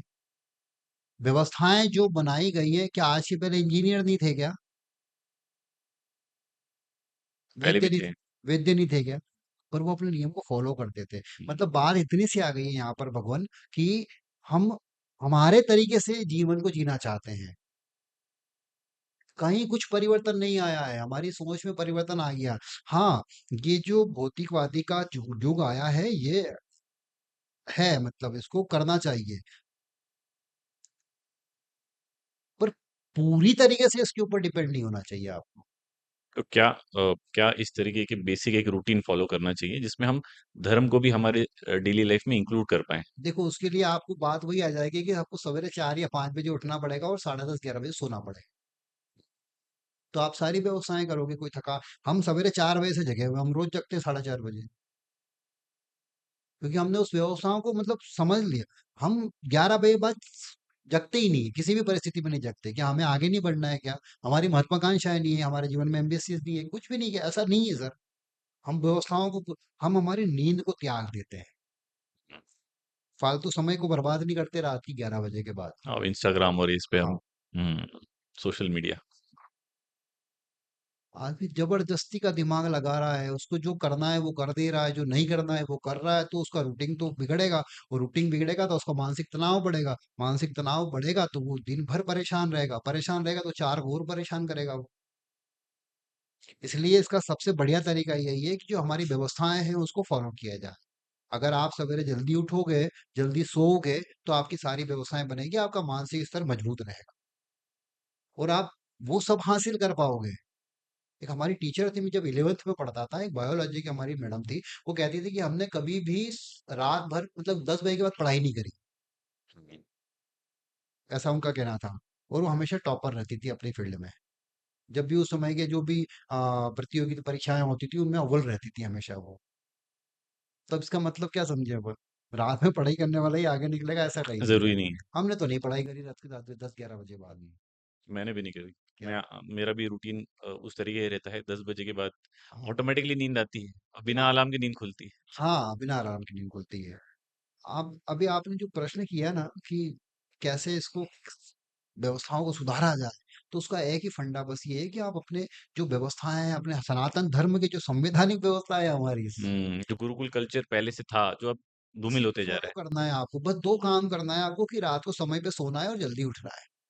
बहुत बेसिक है ये तो, बहुत बेसिक चीजें किया जा हैं, सकता है। बिल्कुल किया जा सकता है। आदमी नशा इतना कर लेता है कि उसको 4 बजे नींद आती है सुबह, और वो कह रहा है कि मैं स्ट्रेस में हूँ। कैसे, कैसे हो संभव है ये? जो स्ट्रेस के लिए फिर नशा करता है, फिर उसको करेगा, निकालने के 12 बजे का तक उठेगा वो, तो आज का भी दिन खराब किया है, वो नेक्स्ट वाला भी खराब कर रहा है वो। क्योंकि वो अपने आप को इतना बड़ा मान चुका है कि मैं ज्यादा अक्लमंद हूँ और मुझे किसी की ज्ञान की जरूरत नहीं है। और ये आ कहाँ से रहा है? बचपन से। अगर आप, मैं तो अभी भी कह रहा हूँ, जो हो गया उसको जाने दीजिए। जो हमारे हाथ में है उसको तो कम से कम आप संभाल लीजिए। अगर आज आपके बच्चे छोटे हैं तो मैं तो कह रहा हूँ कि थोड़ा सुधर जाइए और अपने बच्चों को भी सुधारिए। शुरुआत वहीं से होगी। शुरुआत वहीं से करिए। हमारी बेटी है 6 7 7 साल की, बेटा हमारा 11 साल का है। हम खुद 42 साल के हैं। हम मतलब 5 बजे भी नहीं उठाते, ऐसा कोई ताड़ित भी नहीं करते हैं बच्चों को हाँ, कि कि नहीं उठना ही बिल्कुल उठना ऐसा है, करना है, हमने जो कहा नहीं वही तो करना मार पड़ेगी है। हाँ उठते भाई, ही। ऐसा कुछ नहीं करते भाई। नॉर्मल है कि उनको 10 बजे 10:30 बजे सुला दिया है तो ऑटोमेटिक 6 सवा 6 बजे नींद खुल खुल जाती है जाती उनकी। ऐसा दिन में एक आध घंटा रेस्ट कर लेगा स्कूल से आने के बाद में। है। तो बच्चे नहाते हैं, वो नहाने से हम मंदिर जाते हैं तो हमारे पीछे पीछे वो जाते हैं। हम हमारे माता पिता को नित्य कितनी प्रणाम अच्छी करते बात हैं। है। नित्य प्रणाम करते हैं, मतलब डेली हमारा नियम है कि पिताजी और माताजी को प्रणाम करना है। हमारे जो दादा परदादा की तस्वीर लगी है, उनको प्रणाम करना, ये हमारा, हुँ, हमको किसी ने बोला नहीं, पर अंतरात्मा कहती थी हमारी, तो हम करते थे। संस्कार वैसे हैं। हमारे पिताजी, हमारे तो पिताजी के पैर नहीं, उनके पिताजी के पैर नहीं पड़ते थे हुँ, रोज। पर अपने आप मुझे ऐसा लगा कि ऐसा करना चाहिए, करना मुझे चाहिए। अच्छा लगेगा, दिन तो भर अच्छी पॉजिटिव बात है, रहती है मैं। हाँ, अब किसी में ये बाय गॉड आ जाता है और किसी में नहीं भी नहीं आता भी है। आता है। तो मैं करता हूँ तो मेरा बेटा करता नहीं है, पर मैं मंदिर जाता हूँ तो वो मंदिर रोज मेरे साथ जाता है। लेकिन देख तो रहा है ना कम से कम वो, समझ रहे हो ना आप? देख तो रहा है कम से कम वो, तो जब भी उसको अंदर से प्रेरणा आएगी तो वो कर लेगा, पर देखेगा ही नहीं तो प्रेरणा कहाँ से मिलेगी? तो बेसिक सी बात है सर कि आप अपने नियम को फॉलो करिए, जो हमारी वैदिक परंपरा भारतीय परंपरा है कि सवेरे जल्दी उठना है और जल्दी सोना है, सारा काम आपका सिस्टमेटिक चलेगा, आप सक्सेस को पा लोगे। रात में ज्यादा देर तक आप जगने से सक्सेस मिल जाएगी, ऐसा कहीं नहीं कहीं है। नहीं लिखा है। तो अभी आपने एक जिक्र भी किया था कि हम कलयुग में हैं और उस तरफ आगे जाएगा, तो इसकी थोड़ी सी हिस्ट्री संक्षिप्त में आप बताइए, और कि वाकई में जो विनाश है वो होगा, हम जिस तरीके से जा रहे हैं तो एक समय आएगा और विनाश मतलब लिखित है क्या कि होगा ही होगा? सर इसका उत्तर जो है ना बहुत इजी है। आप थोड़ा सा अध्ययन और करेंगे कभी, एक एक ग्रंथ है जिसका नाम है सूर्य सिद्धांत। सूर्य सिद्धांत। सूर्य सिद्धांत हमने उसको पढ़ा, हमारे सिलेबस में था। जब हम ज्योतिष में एमए कर रहे थे महर्षि पाणिनि विश्वविद्यालय से, हम्म। तो वहां पर एक अध्याय है, तो वहां पर उस अध्याय में इसका वर्णन दे रखा है। कहने का मतलब ये है कि कलयुग है, ऐसे चार युग हैं। हम्म। कलयुग की जो आयु है वो है 4,32,000 वर्ष की। हम्म। आपका जो प्रश्न है कि विनाश होगा क्या, तो सर ये तो चला ही आ रहा है। जब एक व्यवस्था पूरी होती तो फिर दूसरी बनती, दूसरी होती तो तीसरी बनती है।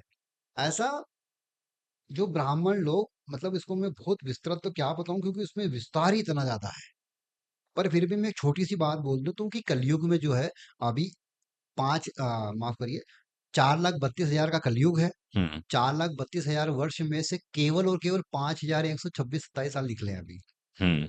है ना? हर गुड़ी पड़वा पे इसका साल चेंज हो जाता है, हाँ, संवत हम संवत्सर हम जिसे कहते कहते हैं, हाँ, समझते हैं है जिससे। ना? वहां से चेंज होता जाता है। 4,32,000 वर्ष का कलयुग है, 5,100 साल निकले हैं, 5,000 1,200 साल निकले हैं। अभी से ये हालत है कि व्यक्ति बाप को बाप नहीं समझ रहा है, भाई को भाई नहीं समझ रहा है, बहन को बहन नहीं समझ रहा है, दूसरे रिश्ते तो छोड़ो, आप ब्लड रिलेशन कोई नहीं समझ रहा है।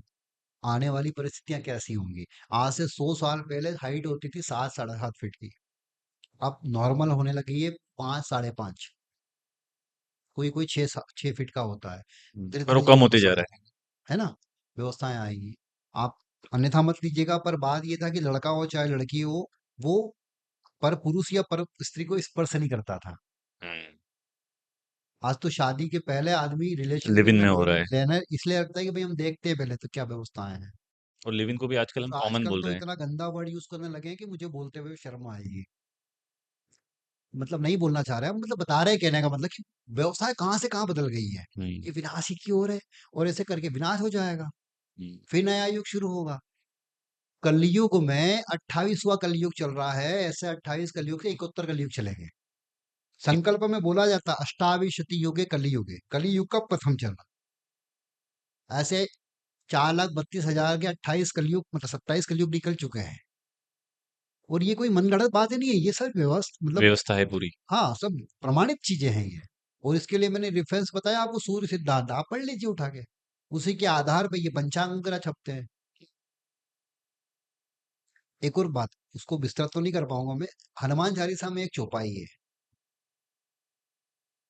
युग सहस्त्र योजन पर भानु, लील्यो त्राहि मधुर फल जानू। पृथ्वी से सूर्य की दूरी बताई है, जो आपके साइंटिस्ट लोगों ने या खगोल वैज्ञानिकों ने जो पृथ्वी की दूरी बताई है, वही की वही सूत्र के माध्यम से तुलसीदास जी ने लिखी 450 साल पहले। पहले। युग सहस्त्र योजन पर भानु। जब इसका विच्छेद करेंगे, संधि विच्छेद करके बस इसको सूत्र को जब फ्यूजन सॉल्व में पूरा करेंगे, माप होता है हाँ, जब मतलब। इसको सूत्र को सॉल्व करेंगे तो वही वाली दूरी आएगी जो पृथ्वी से सूर्य की एक्चुअल दूरी है। हम्म। कहने का मतलब ये है कि हमारा सनातन धर्म के जितने भी शास्त्र हैं, वेद हैं, पुराण है, उपपुराण है, उपनिषद है, जितनी भी व्यवस्थाएं हैं, ये सारी की सारी वेद से ही विज्ञान बना है, ये बात मान लीजिए। तो विनाश तो होगा, निश्चित रूप से होगा। हमें अपने आप को कितना सुरक्षित रखना है, हमारी आने वाली पीढ़ी को हम क्या दे के जाएंगे। हम जमाने की बात नहीं कर रहे हैं, हम हमारी पीढ़ी की बात कर रहे हैं। हम हमारे बच्चे, बेटा बेटी, उनके बेटा बेटी, वहां तक की बात कर रहे हैं। क्योंकि हम लोग कलयुग के हैं, हम किसी और का भला तो क्या ही सोचेंगे। जब हम स्वयं का साथ एक साथ पहले कल्याण कर स्वयं ले। कर ले, वही बहुत है, अभी बहुत तो है। मैं कह रहा हूँ। तो विनाश तो सर निश्चित है, पर जितना हो सके धर्म को फॉलो करना चाहिए। और उसके लिए सीधी सी बात ये है कि आपका आचरण अच्छा होना चाहिए। आप अच्छे लोगों को सुनोगे, सत्संग में जाओगे, जरूरी नहीं कि आपके पास समय नहीं है तो मत जाओ। भाई बड़ी बड़ी सेलिब्रिटी भी 15 मिनट का समय निकाल के जाती है। जाती। वो इसलिए नहीं जाती है कि हमको दिखाना है कि हम जा रहे हैं। वो अपने लिए जाती है कि भाई वो तो ठीक है हमें ऐसा 10 मिनट। बाहर बाहर इससे हमको ऐसे ही लगता है। भाई 10 मिनट का अगर समय मिल रहा है तो हम सत्संग चले जाएं। सुंदरकांड में एक चौपाई है, तात स्वर्ग अपवर्ग सुख धरई तुला एक अंग, तूल न ताई सकल मिली जो सुख लव सतसंग। इसका मीनिंग क्या होता है? सत्संग की बात चल रही है यहाँ, बस केवल थोड़ी सी बात में बात हम्म। निकली है तो। तात स्वर्ग अपवर्ग सुख, वैसा कह रहे हैं। मान लो वहां पर हनुमान जी और विभीषण जी की चर्चा चल रही थी। जब हनुमान जी महाराज लंका में जा रहे थे, हम्म। तो विभीषण जी से उनकी मुलाकात हुई, भेंट हुई। तो वहां पर बहुत छोटे से समय उनका सत्संग हुआ। तो वहां ऐसा तुलसीदास जी सूत्र में ये लिखना चाह रहे हैं, मान के चलो कि तराजू के एक पलड़े पे, ध्यान से सुनिएगा बात को, तराजू के एक पलड़े पे सुख रख दो स्वर्ग का। जितने भी स्वर्ग होते हैं, अपस्वर्ग होते हैं, जितने भी सात नीचे सात ऊपर, सारा सुख यहाँ रख दो जी। संसार का, पूरे ब्रह्मांड का वैभव यहाँ रख दो तराजू के एक पलड़े पे। एक पलड़े के ऊपर आप रख दो सत्संग का सुख। कितना? लव मात्र। लव का मतलब होता है 1 सेकंड का भी, मान लो 32,000वां हिस्सा। अगर आपने इतना छोटा हिस्सा भी सत्संग किसी के हाथ कर लिया, तो वो ये सारे सुखों से भी भारी होता है। तो बात यहाँ आ गई कि अगर आपके पास कम समय है और अगर आपने एकाग्रचित्त होकर अगर 5 मिनट, 2 मिनट, 4 मिनट भी किसी सत्संग को सुन लिया, उसको जीवन में उतार लिया, उस बात को, तो भी आपका भला हो जाएगा। तो इस बात की जो महत्वता है वो हम समझते नहीं है उतना सीरियसली।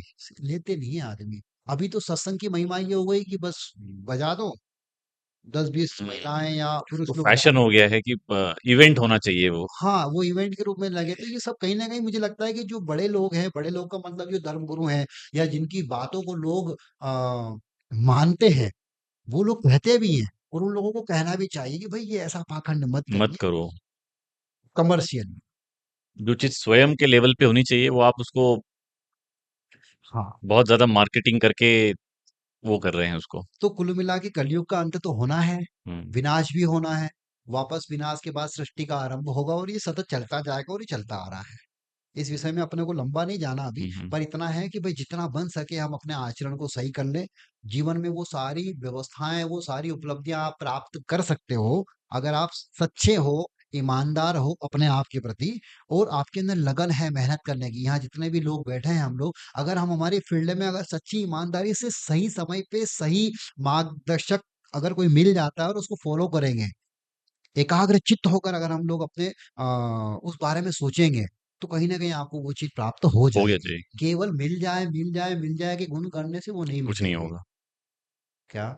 उसके लिए आपको मेहनत करना पड़ेगी, आपको एकाग्र होके आपको लक्ष्य बनाना पड़ेगा और लक्ष्य के पीछे दौड़ना पड़ेगा, तो आपको सक्सेस मिल जाएगी। बात हमारी कहाँ पहुँची थी कि भई भक्ति भाव कैसे करना चाहिए? सीधा-सा मतलब सीधी-सी बात है कि मन भगवान के प्रति स्वच्छ रखो, सुंदर रखो, कोमल रखो, निर्मल रखो। निर्मल रखो। कहीं भी रहो आप। अरे हमारे पास कभी समय नहीं होता तो हम तो गाड़ी ड्राइव करते करते या स्कूटर चलाते चलाते भी हनुमान चालीसा पढ़ लेते साहब। ये मेरा व्यक्तिगत विचार है।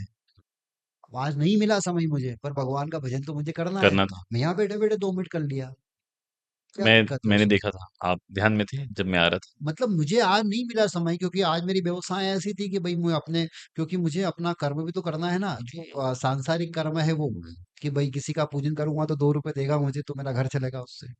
आज व्यवस्था नहीं बनी अभी तक की मुझे। मुझे पता नहीं कि मेरा आने वाला समय अभी दिन भर का क्या शेड्यूल रहेगा। वैसे तो पूरा बिजी है। जहाँ मिला वहां कर लिया मैंने भजन। लोग लोग ऐसा भी कहते हैं, ये तो मैंने भी पढ़ा है कि 4,32,000 वर्ष का कलयुग का समय काल है, जो काल है वो पूरा। तो क्या सच्ची श्रद्धा से, भाव से, निर्मलता से अगर धर्म को मैंने अपनाया जीवन में, तो मेरा जो अगला जन्म है वो सुधर सकता है और मोक्ष की तरफ जा सकते हैं, ये पहला प्रश्न है इसमें। और दूसरा ये कि क्या हम वाकई में पुनर्जन्म वाली चीज को मानते हैं कि भाई होगा। क्षमा करना मुझे, पर नी मानने वाला तो अपने बाप को भी बाप नहीं मानता है। हम्म। कड़वे शब्द में बता रहे हैं हम, थोड़ा सा बोलना नहीं चाहिए हमें यहाँ ऐसा। नी मानने वाला तो अपने पिताजी को भी पिताजी नहीं मानता है। हाँ, उसमें भी संशय करेगा, कर सकता है। मतलब संशय कर सकता का इनसे वहां सेंस यूं था कि भाई मेरे पिताजी से लड़ाई हो गई तो मैं इनको पिताजी नहीं मानता हूँ। पर नहीं मानने से क्या उसके पिताजी नहीं है वो, या उनका बेटा नहीं है वो। कहने का भाव यहाँ पर ये आ रहा है कि हमारे इतिहास, पुराण, कथाओं में, वेदों में ये भरा पड़ा है पूरा, कि इस जन्म में ये बना, उस जन्म में ये बना। और मैंने अभी आपसे कहा कि भगवान सत्यनारायण की जो व्रत है, जो कथा है, वो संसार का सबसे पुराना व्रत है। ओके। पहले आपके यहाँ हर घर में लगभग साल भर में एक बार भगवान सत्यनारायण की पूजन पूजा होती थी। होती थी। उसमें कथा सुनते थे लोग, और कथाओं में 5वें अध्याय में यही कहा जाता था कि ये जो गरीब ब्राह्मण है ये दूसरे जन्म में सुदामा बना। ये जो उल्कामुक नाम का राजा रानी जो थे दूसरे जन्म में दशरथ बने।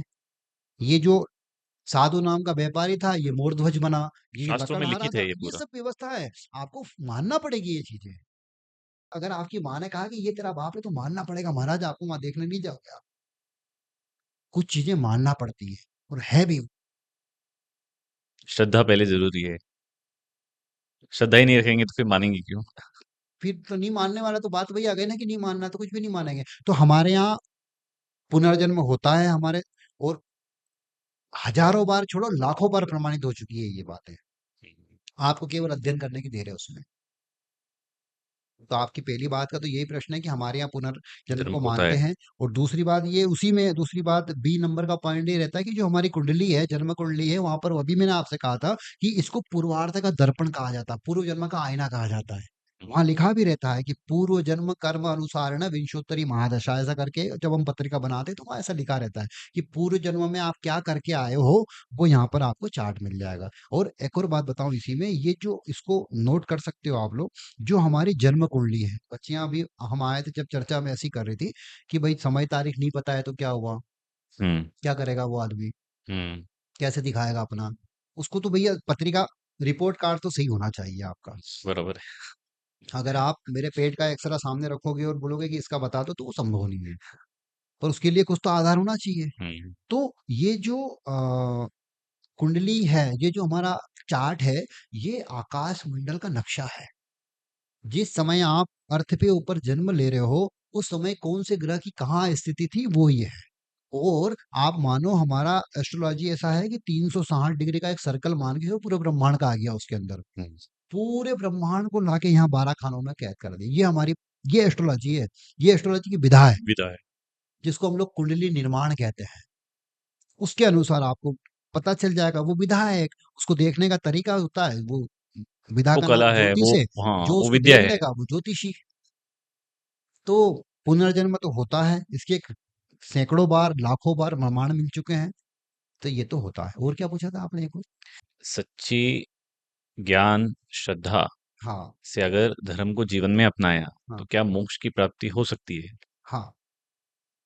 अगर आपने अपने मन को निर्मल कर लिया, आप बहुत नियम कायदे से चल रहे हो, तो आपको इसी जीवन में मोक्ष की प्राप्ति मिल जाएगी।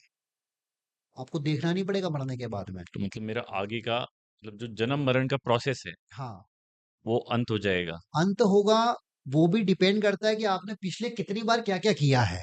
हम्म। पर अगर आपको इस जन्म के जितने बाद कर्म शेष होंगे वो तो हाँ, आएंगे भोगने में। भोगना पड़ेगा, क्योंकि 84 लाख योनियां हैं तो वो तो हम्म। हमें भोगना पड़ेगी। हम्म। पर ऐसा कहते हैं कि अगर आपने इस जन्म में कभी झूठ नहीं बोला, या छल नहीं किया, कपट नहीं किया, या जितना आप बच सकते हो बचिए, हम्म। आने वाला जन्म आपका उतना सुधरते जाएगा। उदाहरण के लिए अगर आपको कुत्ते की योनि मिल गई, आपने अपने पिछले जन्म में आप इंसान होंगे, आपने बहुत नियम कायदे से जीवन को जिया है, तो वो कुत्ता एरोप्लेन में घूमेगा, हम्म। बड़ी बड़ी मर्सिडीज में घूमेगा।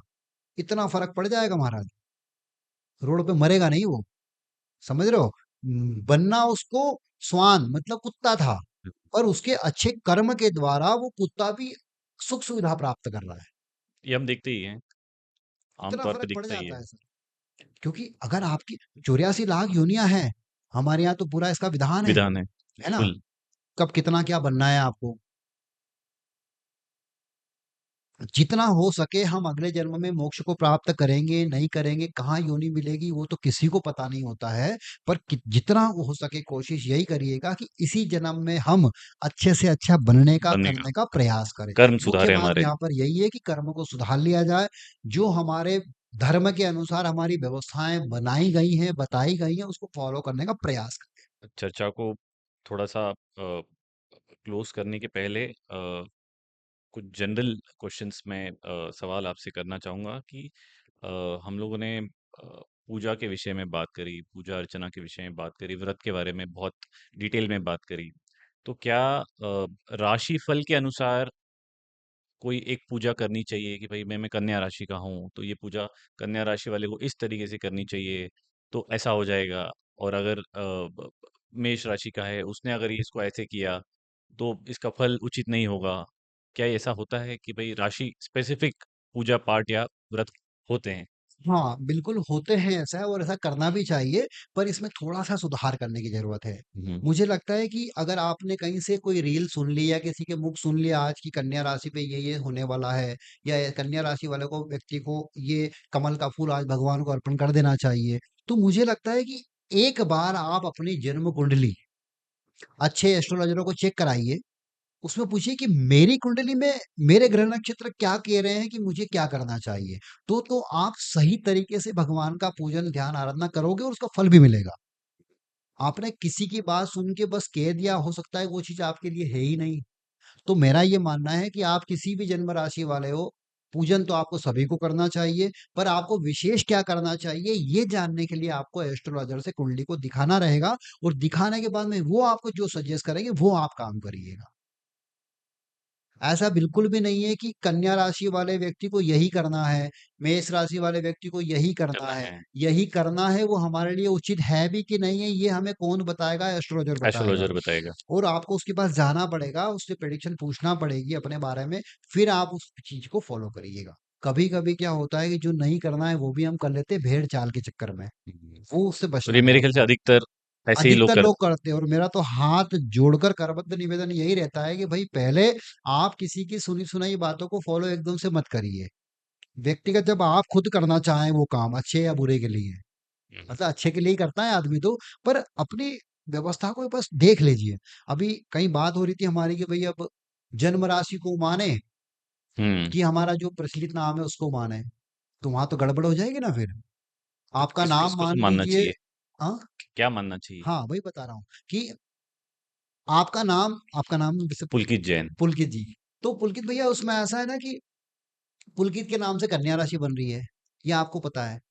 अगर आपकी कोई तो ऐसे होते हैं जिसको यही नहीं पता कि हमारी जन्म राशि क्या है, भले ही उनके पास कुंडलियां होती है, फिर बताना पड़ता है कि यार आपकी जन्म राशि तो ये है, इसके अनुसार आपको आप काम करना करना चाहिए, चाहिए। तो आपने तो गलत कर लिया। तो हम्म। बिना जानकारी के कोई काम नहीं करना है। जैसे हम लोग नॉर्मली कहते हैं कि डॉक्टर की बिना सलाह के कोई दवाई नहीं लेना चाहिए अगर पेट भी दुख रहा है हम्म।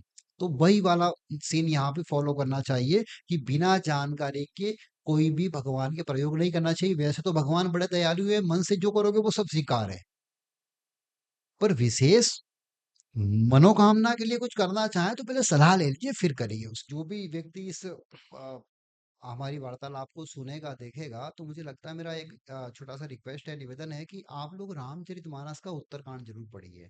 अगर आपको जीवन में सच कुछ कुछ बनना है, कुछ चाहना है जीवन से कि यार हमारा भी नाम अमर हो, हम्म। लोग हमें जाने किस काम के लिए, वो अगर आप, या छोटी सी बात करें तो जीवन में अगर आप सक्सेस चाहते हो, जो एक्चुअल सक्सेस की परिभाषा, रामचरितमानस का उत्तरकांड आप उत्तराखंड। पढ़िए। उत्तरकांड में आपको जीवन के सारे प्रश्नों का उत्तर मिल जाएगा। आपके मन में फिर कहीं संशय मात्र नहीं रहेगा, मतलब। और आखिरी पूरी में क्लैरिटी आ जाएगी। हाँ बिल्कुल क्लियरिटी आ जाएगी। और मेरे जीवन को तो ये चौपाई बहुत ही मतलब स्पर्श करती है, वही वाली कि निर्मल मन हो वही भगवान, उस भगवान उसी को प्यारे हो। वहीं मतलब वास करते हैं भगवान हम। उसी से प्रेम करते हैं जिसका मन निर्मल होता है। निर्मल मन जन सो मोहि पावा, मोहि कपट छल छिद्र न भावा। छल कपट भगवान को पसंद नहीं है, आप कुछ भी मत करिए, पर आप मन को निर्मल रखिए, जहाँ हो, जैसे हो, भगवान का सतत थोड़ा बहुत स्मरण कर लीजिए। अपने काम को ही पूजा भी मान ल सकते हो आप। अगर आपके पास समय ही नहीं है, आप बातें तो इतनी सारी हैं कि क्या बताऊँ मैं। पर समय का अभाव है। आप जहाँ हैं, भगवान का थोड़ा-सा स्मरण कर लीजिए। जिस काम को आप कर रहे हैं, उसी को बहुत एकाग्रचित्त होकर पूजा मान कर करिए। भगवान आपको कहीं न कहीं आपका आगे बढ़ाने में सहयोग करेंगे, सफलता प्राप्त करवाने में सहयोग करेंगे। ऐसा कोई रास्ता मिल जाएगा, जिससे आप आगे बढ़ आगे जाएँगे। बढ़ जाएँगे।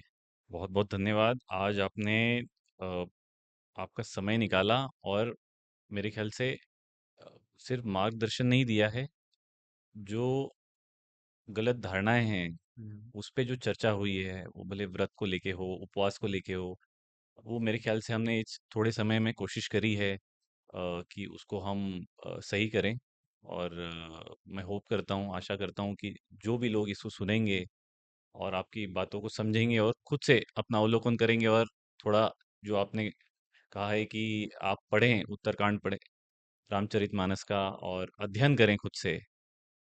ऐसा ना कि भई जैसा आप कुछ देख रहे हैं और आप सिर्फ़ क्रियाकांड में लग गए हैं, तो मेरे ख़्याल से उनका जो जीवन है वो भले व्यावहारिक हो या वो इसी मार्ग पे चल रहे हैं, धर्म के मार्ग पे चल रहे हैं, तो वो मेरे ख़्याल से वो अच्छा सुधार होगा। आपने आज समय दिया उसके लिए बहुत-बहुत धन्यवाद। धन्यवाद। बस सबका कल्याण हो, उचित मार्गदर्शन सबको प्राप्त हो और कहीं न कहीं हमारे सनातन धर्म की व्यवस्थाओं को लोग फ़ॉलो करें। मेरा तो सबसे यही निवेदन रहता है। तो कोशिश यही करें कि जो हमारी व्यवस्थाएँ हैं, उसको फ़ॉलो करने का प्रयास करें। अपने आप लोगों को सफलता प्राप्त होती रहेगी। जय श्री राम। दोस्तों, हम हमारे चैनल के कंटेंट के थ्रू कॉन्स्टेंटली आप तक वैल्यू पहुंचाने की कोशिश कर रहे हैं। तो अगर आपने हमारे चैनल को अभी तक सब्सक्राइब नहीं किया है, तो ज़रूर सब्सक्राइब करिएगा। ये मुझे और मेरी टीम को एक मोटिवेशन देगा और अच्छे गेस्ट और अच्छा कंटेंट आप तक पहुंचाने में।